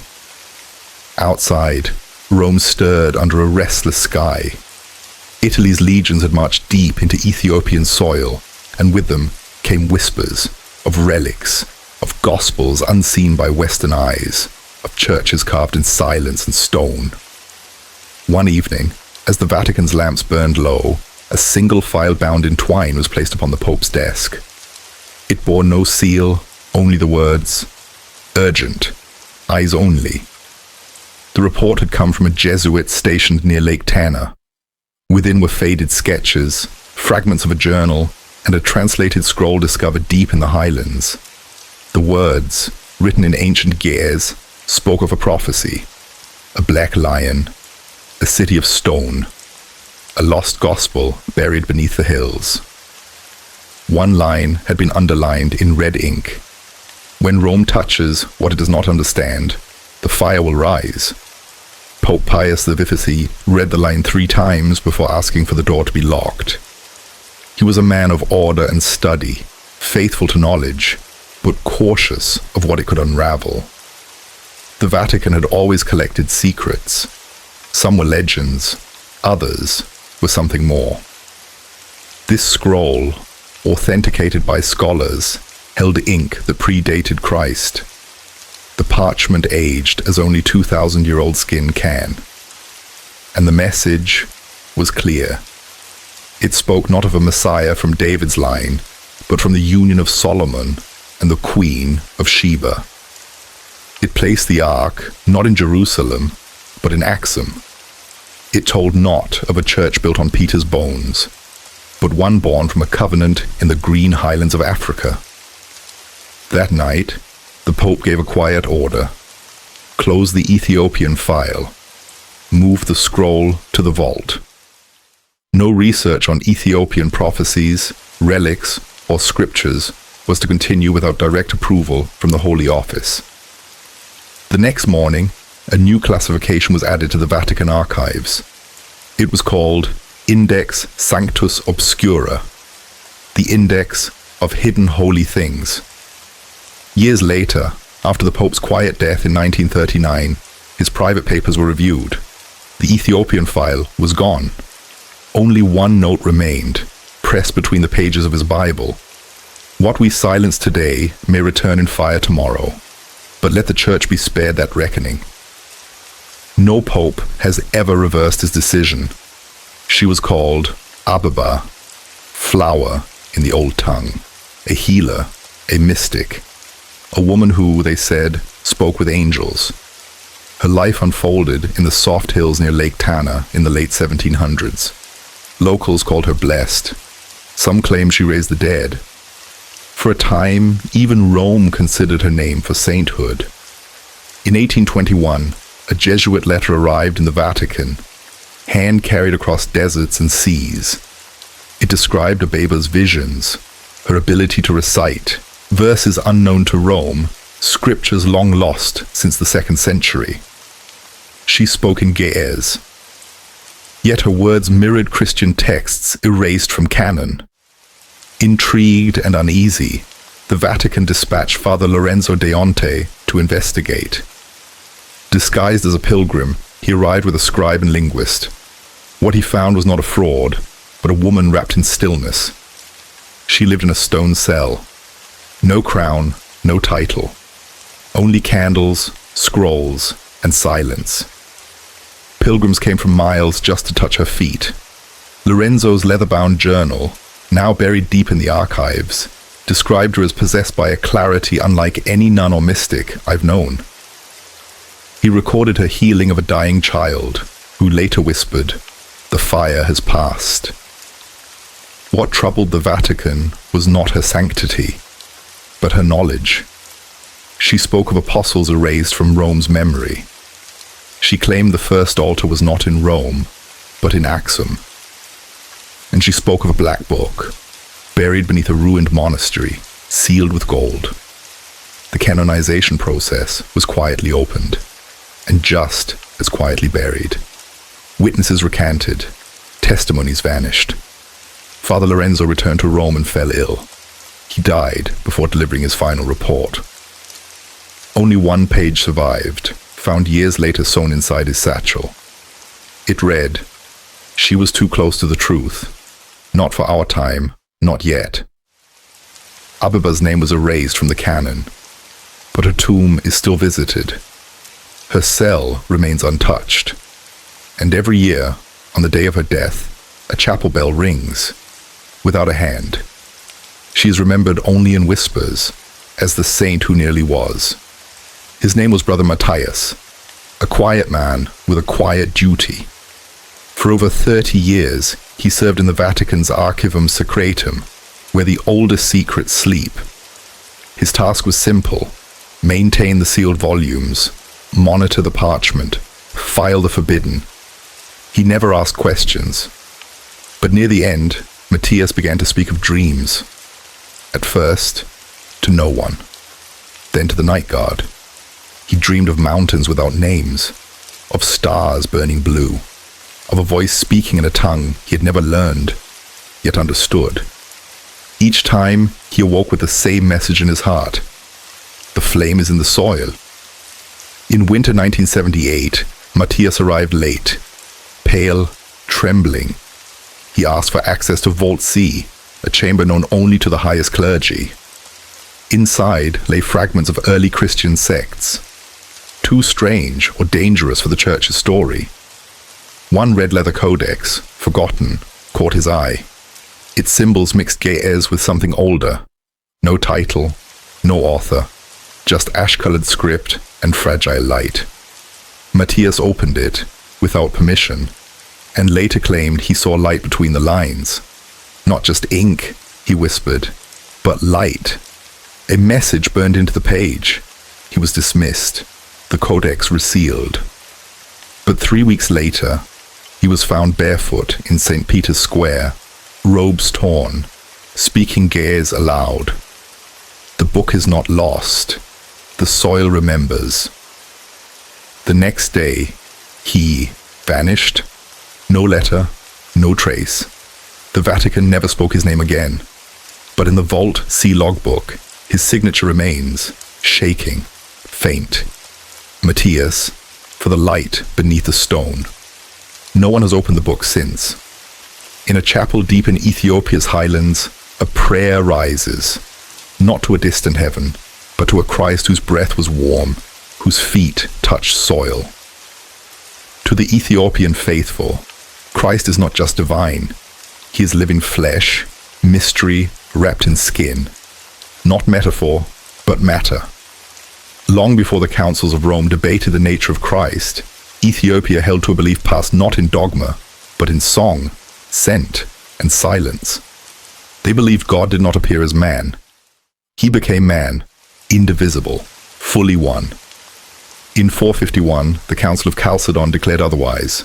Christ was two natures, divine and human, without confusion. But Ethiopia never attended. They held to the old belief, one nature, one mystery. Rome called it heresy, labeled them monophysites, but those who walked Ethiopia's monasteries knew otherwise. In 1927, a Vatican scholar, Father Emilianis, visited Debrecdamo. He returned with a carved icon. Christ with earth-toned skin, dark, gentle eyes, and robes of unfamiliar design. He looked not like a Roman, he wrote, but like a man of the land. The church was disturbed, not by the image, but the power behind it. This was not painted theology, it was living memory. A Vatican note buried deep in the archives stated, "Their Christ is not ours. He does not answer to Rome." That sentence was never meant to be read again, but it was. For within Ethiopia's belief lies a deeper question. What if the mystery of Christ was not in explaining him, but in not trying to explain him at all? To the monks, Christ was not two, but three: divine, human, and spirit, braided in mystery. In 1924, a Jesuit scholar, Aurelius Dante, recorded this belief after meeting a monk by Lake Tana. To know Christ, the monk said, you must meet him not as two halves, but as a whole mystery. The phrase haunted Dante. His journal confessed fear. Their faith is not broken. It is deeper than ours, but it is not ours. The Vatican panicked. A memo was issued. All research into Ethiopian texts was to be restricted. They called it the Three Natures Heresy. But to Ethiopia, it was never heresy. It was wonder. A way of knowing God through rhythm, silence, and devotion, not through categories. And though the Vatican sealed the manuscripts, the story still lives. In carved churches, in whispered prayers, in scrolls that see sunlight only once a year. And in that stillness, a question lingers. What if the truth Rome feared was never false, only unfamiliar? It was his face, Christ, painted not as the pale figure known to European halls, but with skin the color of warm earth, eyes steady and deep, and hair curled close to his crown. He looked neither stern nor soft, simply present, as if waiting. The painting bore something ancient, something regal, and deeply human. They said it had been created in the early 1600s, brought from Axum to Rome by an Ethiopian priest named Father Tekla Monote. He had carried it wrapped in prayer, cradled in a wooden box lined with linen. At first, it was received with honor, placed gently within a small chapel, and then quietly removed. No announcement, no condemnation, no official reason. It simply vanished. Behind closed doors, whispers gathered like dust. Some said the image asked questions the church wasn't ready to answer.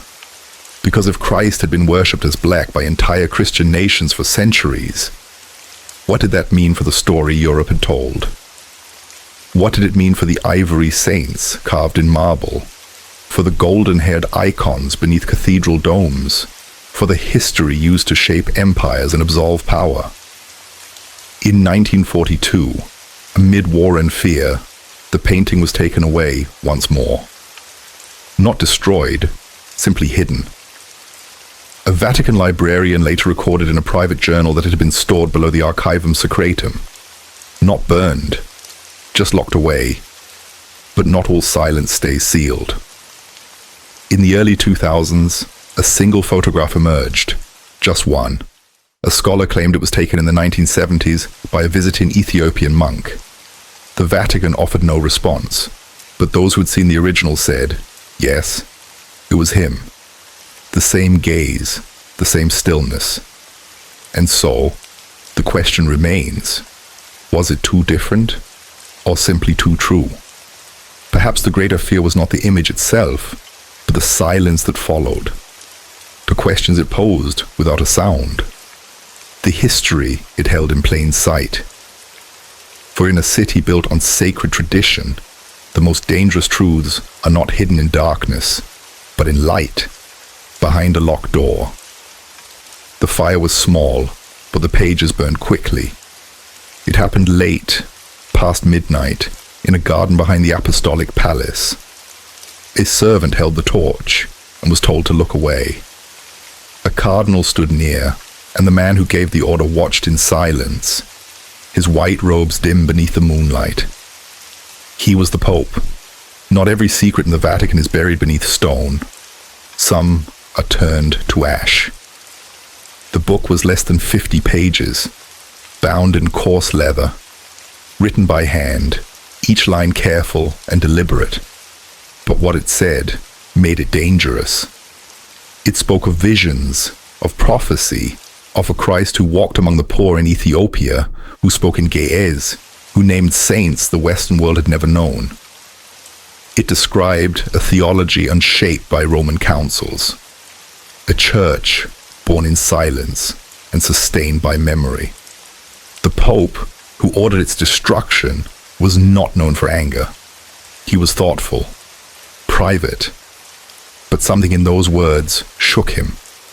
Some say it was a passage that claimed the church had taken the wrong path 1,000 years ago. Others believe it named a monk, a forgotten figure from Ethiopia, whose teachings mirrored the earliest apostles more closely than anything, preserved in Rome. Whatever the reason, it crossed a line, not just heresy, something older, a threat to the very foundation of control. The fire consumed the manuscript in under 10 minutes, but not completely. Unknown to the Pope, a single Vatican archivist had copied the pages by hand, not out of defiance, but reverence. He believed the words were sacred. He believed they were not meant to disappear. He sealed the copy in a scroll case, hidden behind a false panel in a neglected chapel outside the city. That chapel was later closed in the 1950s, after lightning struck its roof. But the panel, they say, remains untouched. What truly frightened the Pope that night was not the fire, nor even discovery. It was the possibility of a different story, a different Christ, a church not centered in Rome, but in the highlands of Africa, where stone churches echo voices that were never Roman. In the Vatican, silence can be louder than bells, and when something is burned, it is not always erased. Sometimes fire is only the beginning. It was small, no larger than a dinner plate, framed in dark wood and wrapped in linen. It arrived like many relics do, quietly. No parade, no crowd. Only a single monk from the Ethiopian highlands, barefoot, carrying the painting as if it breathed. He spoke little Latin, just enough to whisper, "This belongs to both of us now." The painting showed the Madonna and Child, but not in the European tradition. The skin was dark, the eyes almond-shaped and ancient. The robes shimmered in crimson, gold, and indigo. The Christ child held a scroll, not a cross. Behind them, hills rolled softly, not of Bethlehem, but of Ethiopia. It was placed quietly in a side chapel, tucked between two candles. No plaques, no announcements, just presence. But soon, the whispers returned. A custodian first noticed. He claimed the eyes moved, slowly, not with fear, but awareness, following those who passed too close.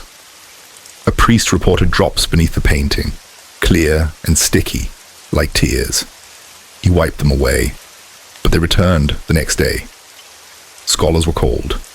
They found nothing unusual, no chemicals, no tricks, no hidden vessels.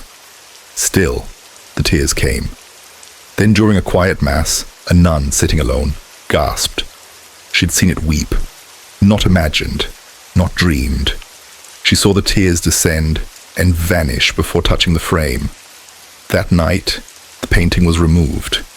Not destroyed, not returned. Simply hidden. There was no statement, no mention in the archives. But a guard assigned to the papal residence later recalled a voice behind a closed door. The Pope was not angry. He was afraid. "If word gets out," he said, "we will lose the center."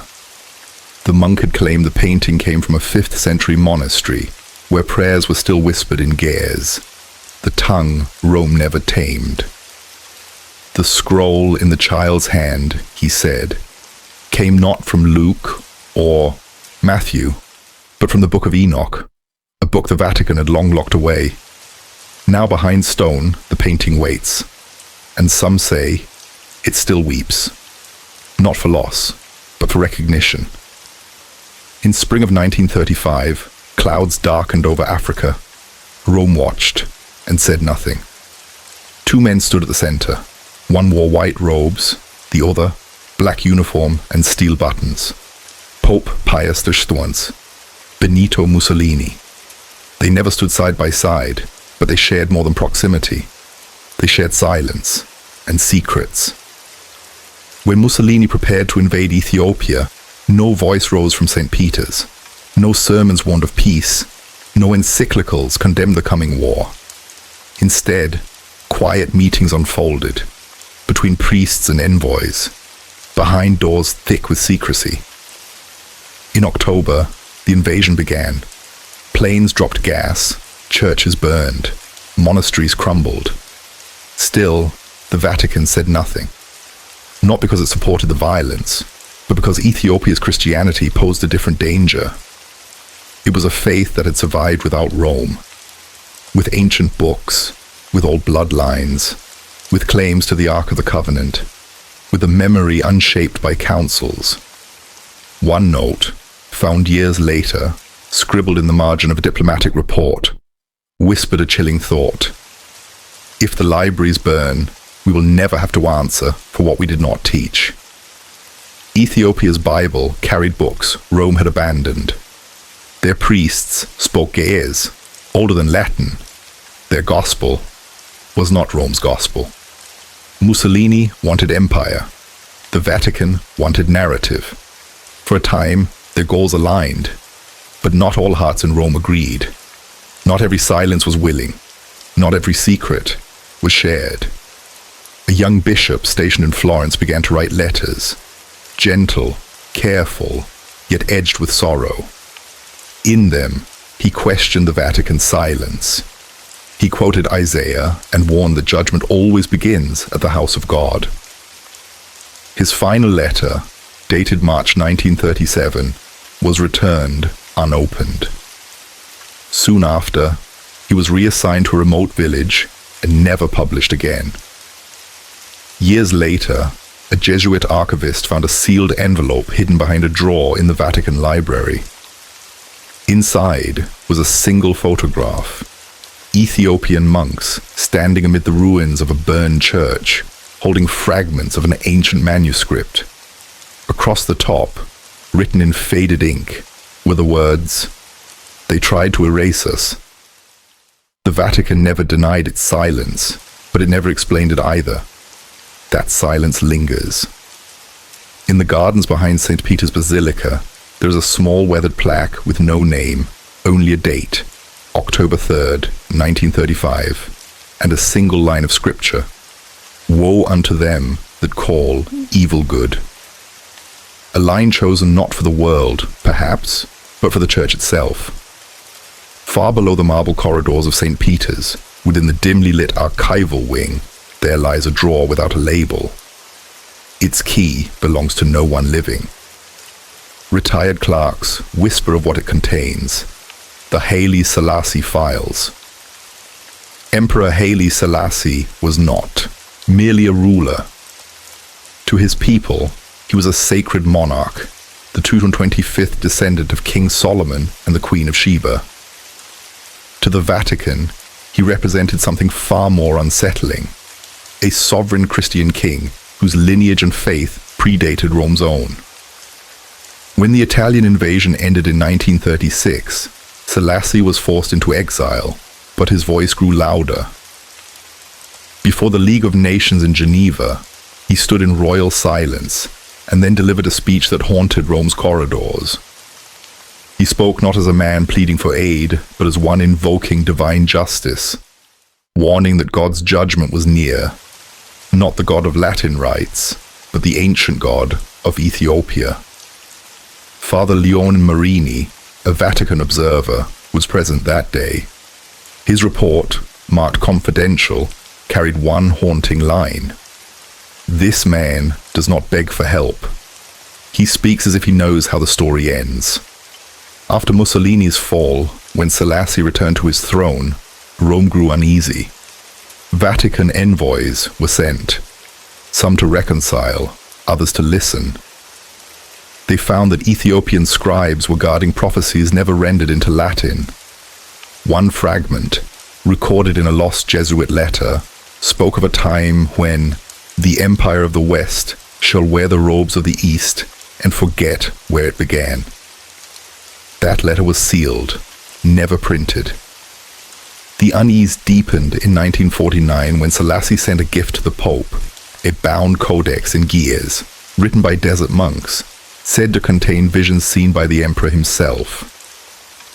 It was never displayed, never mentioned publicly, but an internal Vatican memo confirmed its existence, referring to a book of signs received from Ethiopia, now secured within the Archivum Secretum due to its nature and uncertain origin.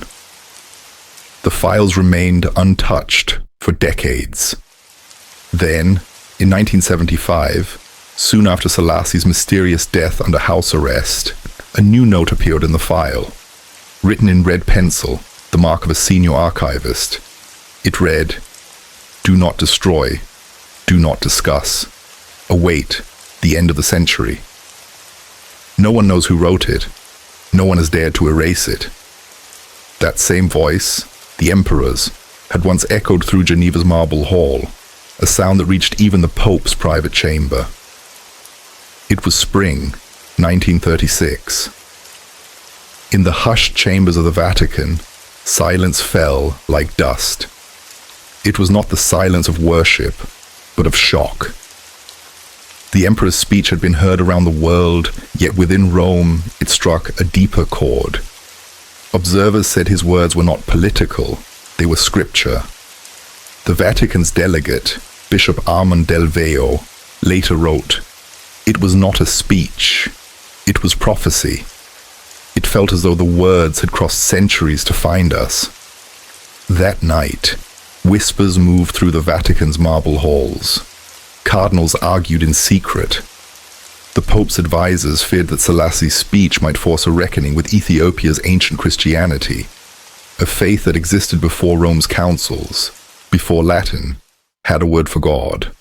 What unsettled them most was a line absent from the official transcript. According to Bishop Del Veo, the emperor had ended with quiet finality.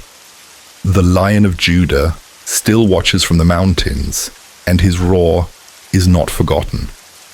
That single sentence sent unease rippling through the church's upper ranks.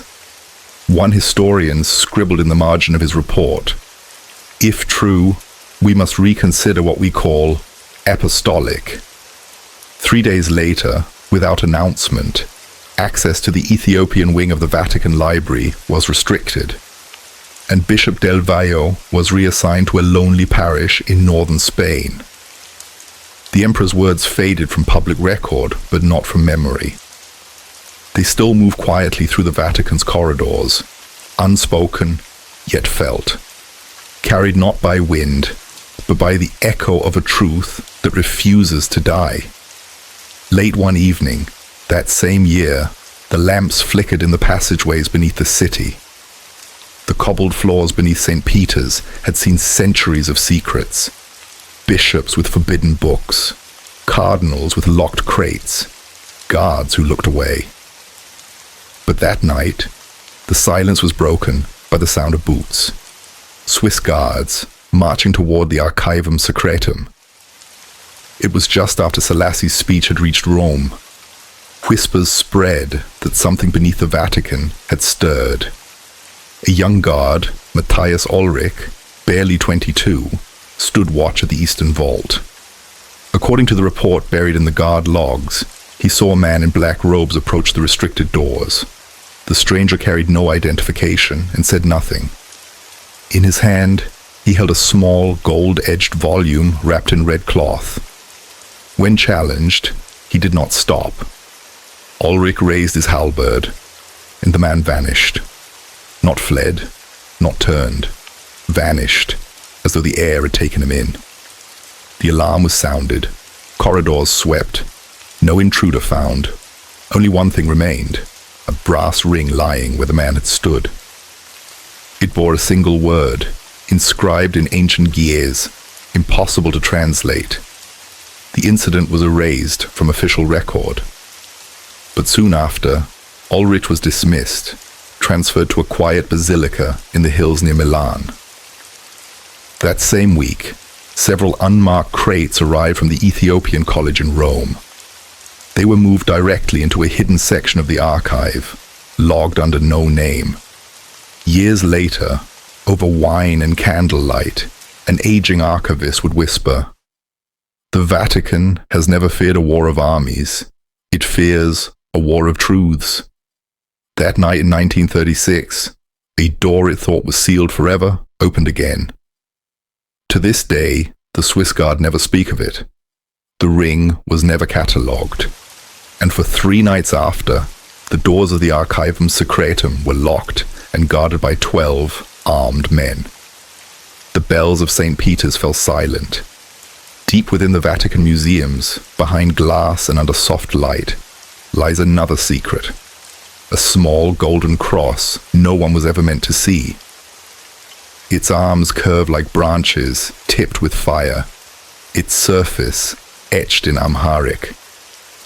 On one side, a lion with wings. At the center, a blood-red gemstone, shaped like an eye. The gem is not European, not even Middle Eastern. It comes from the highlands near Axum. Scholars recognize the symbol immediately.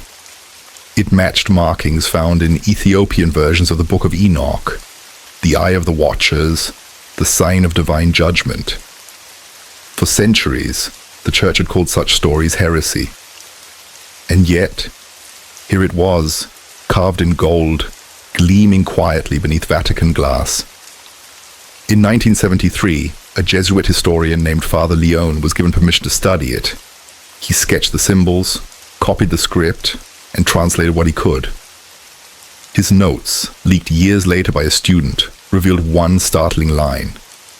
The inscription read, "The covenant was taken south.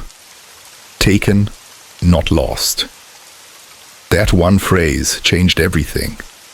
It implied that the Ark of the Covenant, or a piece of it, had been carried to Ethiopia, that this cross was its marker.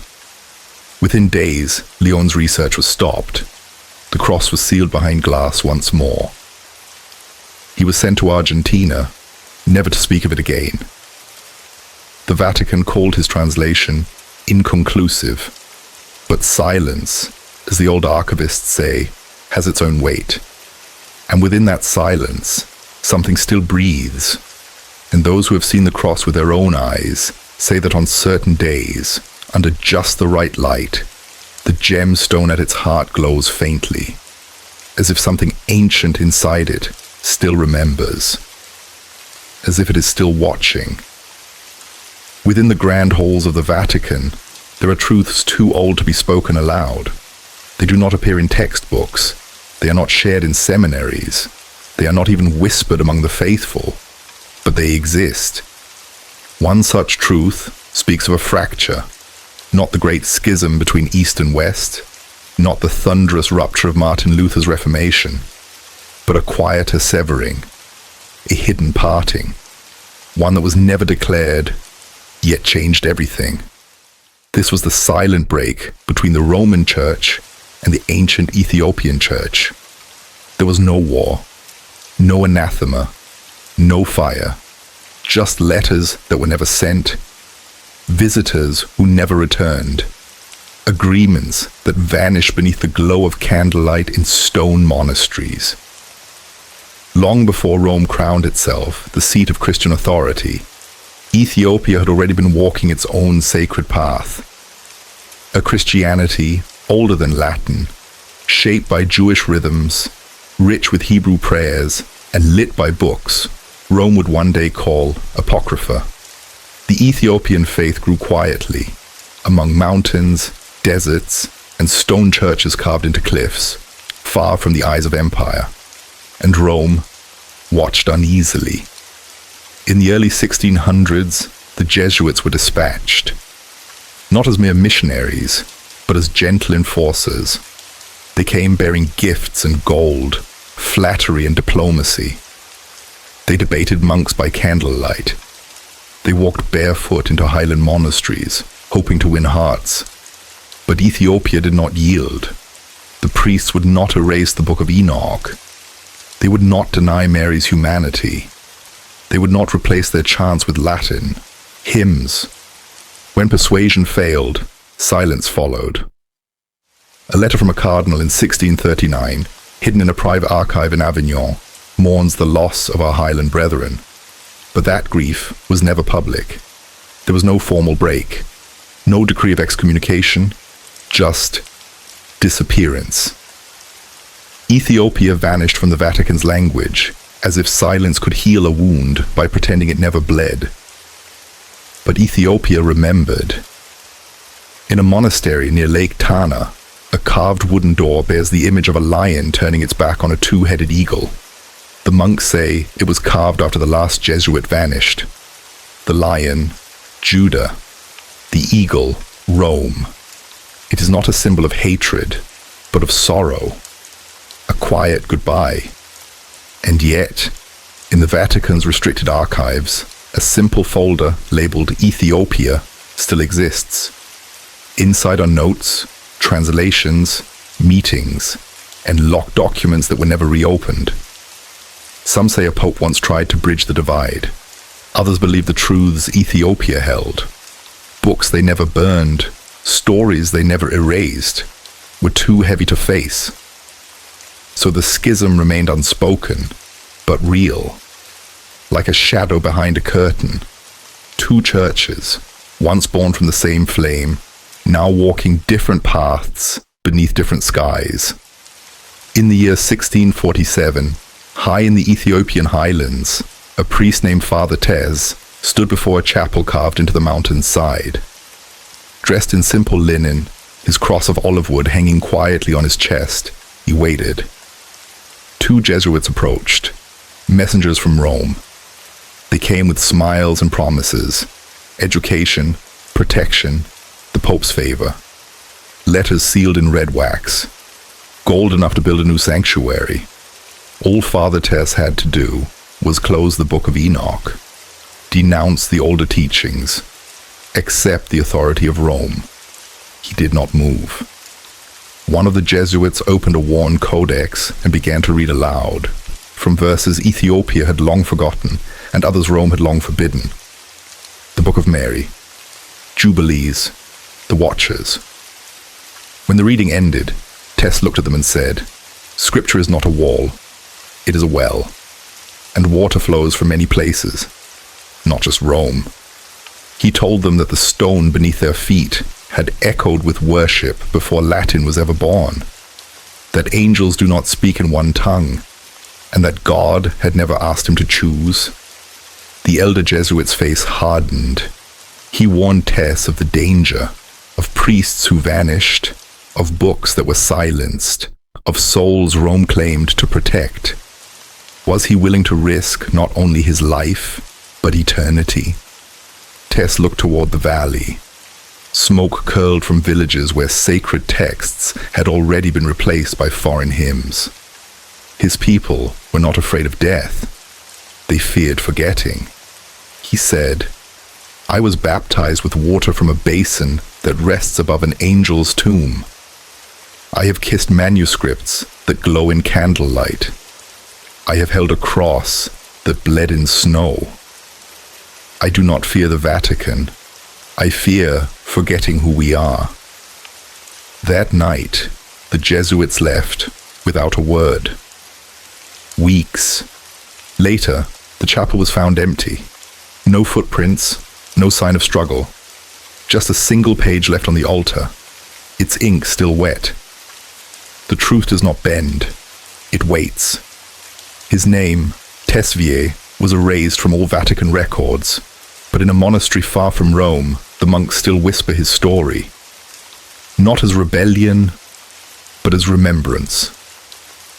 Some priests, they say, do not vanish. They simply walk deeper into the mystery and leave the door open behind them. Tucked behind the colonnades of St. Peter's Square, warm from the Roman sun, stands a quiet building with shuttered windows. Most visitors pass it without notice. This is the Pontifical Ethiopian College, a home for Ethiopian priests within the Vatican's own walls. But beneath its chapel is a room not found on any map. In the late 1800s, during an expansion, workers discovered a sealed stairway hidden behind a wooden door. The supervising priest, Abba Johannes, requested they wait before opening it. By morning, the workers had disappeared. No records, no payslips, nothing. Years later, a student named Daniel was sent to sweep the crypts. His punishment: speaking too openly about forbidden books, the Kebra Nagast, the Book of Enoch. While dusting the stone floor, he heard a hollow echo. Beneath one flagstone, he found an old key tied to leather. Its tag read only one word: Abba. He brought it to his teacher, who stared for a long while, then silently led him behind a tapestry of St. Frumentius. There, the key turned. The door groaned open. What lay beyond was no storage room. It was a library, small, round, carved into the earth. Scrolls lined the shelves, some bound in palm leaves, others rolled tight in animal hide. Languages long forgotten, texts too fragile to open. At the center, beneath a shaft of light from the ceiling, sat a single wooden desk. On it, an open manuscript, untouched by time. Its letters were neither Ge'ez nor Latin. Some said it was written before the fall of Exum. Others, that it came from Jerusalem, before the siege. Daniel was never seen again. When the door was unlocked, years later, the manuscript was gone. But carved into the stone above the desk were 7 words. They buried the light so it would burn. The Vatican has never spoken of this room, but inside the college, some still dream of voices rising from beneath the floor. Whispers in a forgotten tongue that no one remembers. And yet, somehow, everyone understands. In the quietest room of the Vatican Library, far from the marble, hidden inside a plain wooden desk, lies a book. Not bound in leather, not adorned in gold, just paper, fading at the edges. The script inside dances like flame, symbols that are not letters, shapes that resemble stars, lines that move as if the page breathes, and no one knows who wrote it. But those who read it do not sleep. The book had no title, no author, no record of how it arrived behind Vatican walls. Only a single, handwritten note tucked gently inside. It is believed, the note read, to be written in the language of angels. That phrase alone was enough to cause unease. In the 17th century, a driven Jesuit scholar named Father Niccolo Rinaldi stumbled upon the book while quietly cataloguing unmarked volumes deep within the Vatican Library. He recognized none of its symbols. The ink disturbed him. When he held its fragile pages near candlelight, the words shimmered, but only for a moment, and only in the corner of his vision, like something fleeing when watched directly. He took it to his superior. The elder priest dismissed it as local nonsense, a forgery. But Rinaldi could not let it go. For weeks, he returned by lamplight. He copied the symbols obsessively, believing that if angels ever spoke, their language would obey mathematics. He drew patterns, counted curves, measured ink strokes, even prayed aloud to the pages. Then, one night, something changed. At dawn, Rinaldi was found collapsed on the cold marble floor of the reading room, alive, but silent. He never spoke again. His fingers were stained black, and clutched tightly to his chest was a single torn scrap of parchment. On it, in a delicate, shaking hand, were just 3 words. They answered me. After that, the Vatican sealed the book. Some say it was buried beneath St. Peter's Basilica. Others claim it was hidden in the apostolic archives, deep underground, where even cardinals need permission to enter. Only a few cryptographers have laid eyes on it since. None have ever translated a single line. One mystery remains: the ink. According to official records, it contains no trace of iron, no pigment, no mineral, no dye. Under ultraviolet light, it glows, softly, like moonlight on a still lake. Some whisper that the manuscript was not written, but sung into being. That it came not from a prophet, but from a voice in the dark. A language not meant to be read, but felt. And those who feel it never forget. In the spring of 1954, a strange silence crept over Vatican City. Not the silence of prayer, not peace, but the kind of silence that falls just before something shifts. That night, Vatican radio was broadcasting as usual. Latin hymns, soft bells, gentle voices. Then suddenly, mid-sentence, the transmission cut out. 10 full seconds of static. And then, a sound no one could explain. Listeners reported a low hum, rising slowly into a sharp, metallic whistle. It crackled through the frequency like wind through a narrow stone hallway. And beneath it came something stranger, a voice, or perhaps more than one. It was not Italian, not Latin, not any known language. The tone was soft, almost a whisper, but layered, like many voices speaking as one, trying to reach through. The priest who had been speaking, Father Leone Ricci, never returned to the microphone. He vanished. The official report blamed equipment failure, a blown fuse, a technical glitch. Vatican engineers made a brief public statement, and the broadcast resumed the next day. But outside Rome, several radio hobbyists had recorded the incident. One of them, a retired technician named Giorgio Vanni, brought the tape to a professor in Milan, an expert in ancient Semitic tongues. The professor listened once, then stood, and quietly left the room. He never commented again. But that year, he published a curious academic paper. It explored non-linear vocal frequencies in ancient liturgies from Eastern Africa. In private, Giorgio claimed the voice on the tape repeated a single phrase, again and again. He believed it was spoken in Ge'ez, the ancient liturgical language still used in Ethiopia. And though he could not translate it fully, one word stood out: Menelik. The Vatican never responded. But 1 week later, 2 Jesuit officials quietly departed for Ethiopia under diplomatic cover. Their mission was never logged. Father Ricci, the priest who vanished that night, was never heard from again. Some say he had entered the apostolic library days earlier, carrying a box of manuscripts freshly arrived from East Africa. Others believe he had been studying forbidden texts related to the Kebra Nagast, and may have uncovered something the Church did not want known. Since then, Vatican radio has never suffered another unexplained blackout. But each year, on the anniversary of that night, certain amateur radio operators still tune in. And sometimes, if the wind is right and the sky is clear, they say the hum returns. Not loud, not distinct, but there, just enough to make you wonder who or what was trying to speak.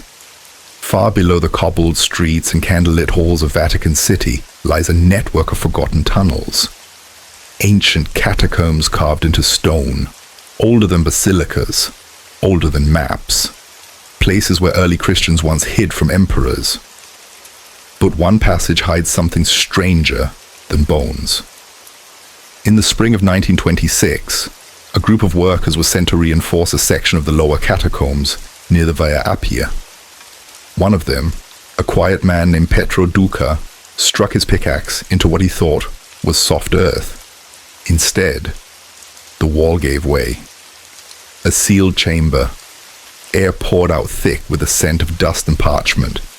Inside, on a single stone shelf, rested a scroll bound in faded red thread, wrapped in cloth that had somehow resisted decay.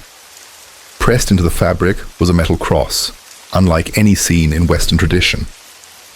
Petro, startled, reported it. Hours later, a black car arrived. The scroll was taken. Petro never saw it again. He was reassigned to landscaping, then retired. Quietly. But the scroll was not forgotten.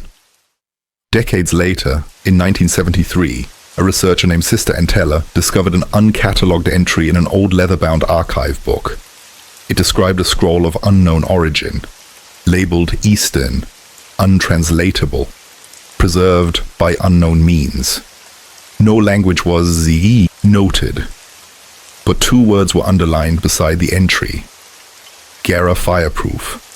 Sister Entella became obsessed.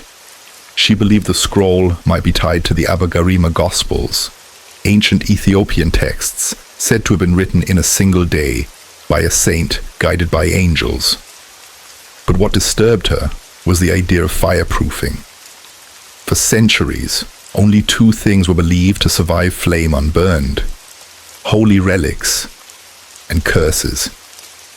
The Vatican never admitted to possessing the scroll. And shortly after Sister Entella formally requested access, her research credentials were revoked. No explanation given. Some say the scroll contains a gospel never known in Rome, one that speaks of a second covenant, a hidden path. Others believe it tells of Christ walking in lands never recorded by Western scripture. And some believe it was never meant to be found at all. The catacombs remain sealed. But somewhere in that dark, untouched stone, a secret waits, written not in Greek, not in Latin, but in a language older than both. A message meant for someone who has not yet come.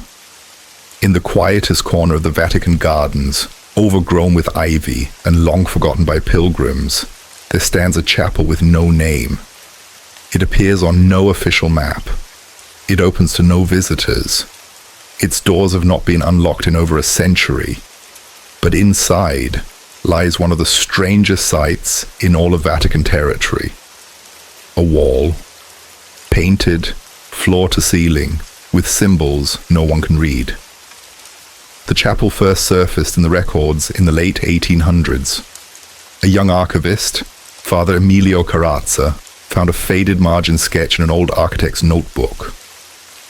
The chapel was labeled only Cappella dei Segni, the Chapel of Signs. When he found it, he expected cobwebs and crumbling stone. He was not prepared for what he saw inside. The back wall, once an altar, was entirely covered in symbols, spirals, branching lines, uneven stars. No crosses, no halos, no figures, only shapes.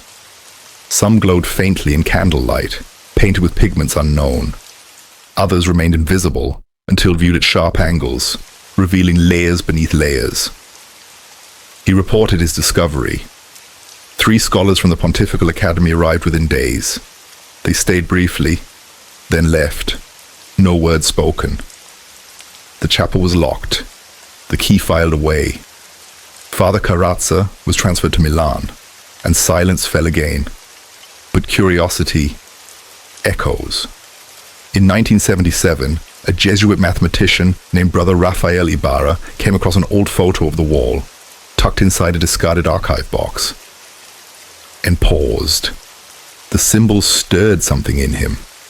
A pattern, a pulse, not language, but meaning.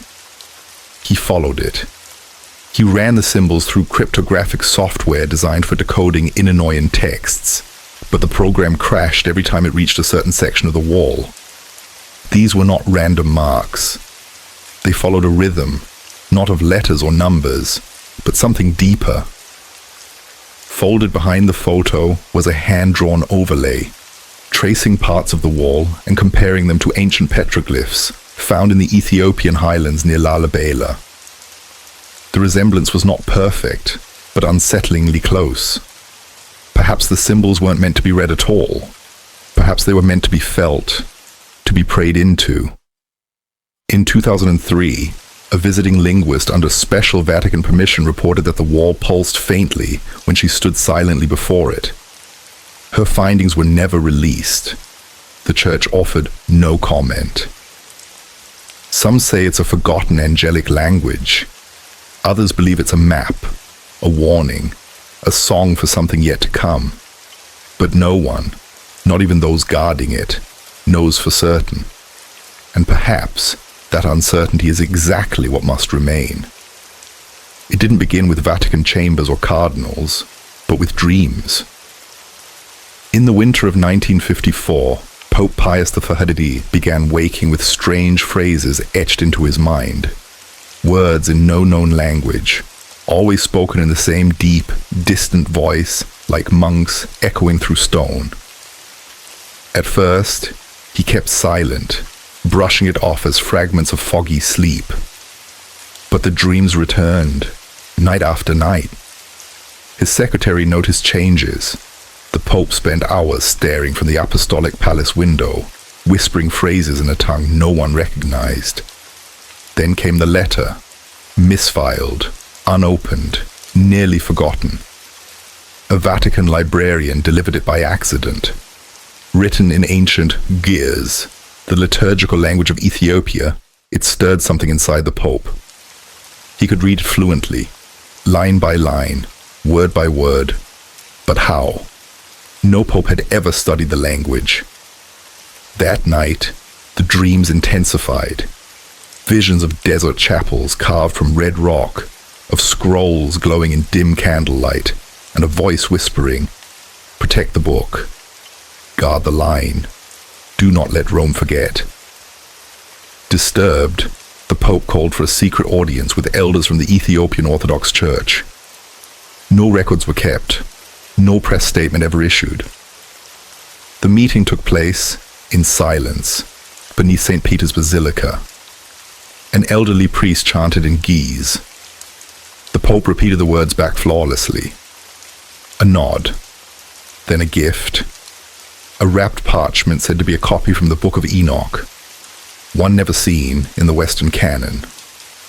The prophecy read, "One day, a Roman shepherd will dream in the tongue of the East, and when he does, the lost line of David will be near to rising."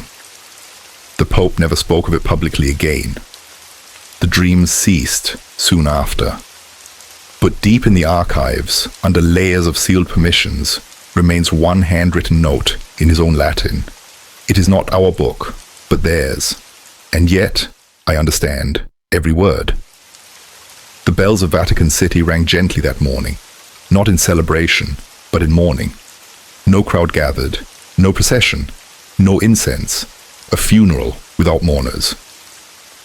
The man being buried was not a cardinal or pope, but a barefoot Ethiopian scholar named Abelema, once mistaken for a janitor in the archives. Yet to those who knew him, he was called the Walking Codex. He arrived in Rome in 1929, not by invitation, but by a letter sealed in Ge'ez from a monastery that no longer appears on any map. It was addressed not to the Pope, but to the archives. The carrier of the line is arriving. For years, Lemma translated texts the Vatican had denied existed, prophecies from Enoch, forgotten chapters of the Kebra Nagast, and deposited them into a restricted vault. In 1942, during the chaos of war, he vanished.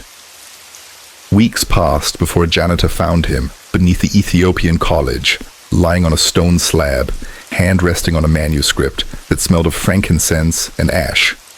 No scandal, no foul play. Officially, natural causes. But beside him was a line etched into the stone, a phrase Vatican linguists couldn't decipher. Years later, it was discovered to be a future date. His funeral was silent. Just 2 guards escorted his casket to a private crypt, marked not with a name, but with a star wrapped in flame. No priest, no rites. Only an envelope laid atop the coffin. Inside, a verse in Gers and a Latin translation. Those who guard in silence are not forgotten. Their funeral is only the world's delay. Heaven already sang. In the farthest wing of the Vatican library, beyond the marble floors, velvet ropes, and gilded gates, is a locked room with no name. The key rests in a drawer most believe is empty. Inside, the air smells of wax and time. On a stone pedestal, beneath layers of glass and silence, lies a book unlike any other. Its cover is cracked, but firm. The pages shimmer faintly in candlelight. Some say the ink was mixed with crushed gemstones and water from a spring that no longer flows. Others believe it was written by someone who never aged. The language is Gurs, older than Latin, older than Greek, older than the Church of Rome. This is the Ethiopian Bible, and it waits. It has waited through empires, papacies, and fires. It has waited through whispers of secrets meant never to be spoken. No one knows exactly when it arrived in the Vatican. Some say a dying Jesuit brought it. Others say it was smuggled during World War II, sewn into the lining of a bishop's cloak. The Church has never acknowledged it, never listed it in the official record, and yet it is there. The last man to read it aloud lost his voice for 7 days. A German scholar fled the city after translating one passage. A young priest tried to copy a page by hand, only to watch the ink vanish before his eyes. What makes this Bible so feared? Perhaps it's that it contains more books than Rome allows. Books of Enoch, Jubilees, wisdom texts long dismissed. In its pages, angels do not whisper, they weep. Prophets don't predict, they remember. And Christ, in one vision, does not descend from the clouds, but rises from the heart of Africa, speaking words the Vatican has never dared translate. No decree has ordered its destruction. No pope has burned it. And so it waits. For whom, no one knows. But those who have stood near its chamber claim to hear a low hum, like chanting from a place no stone can silence. And somewhere, in a dream not yet dreamt, the Bible waits for someone brave enough to read it aloud.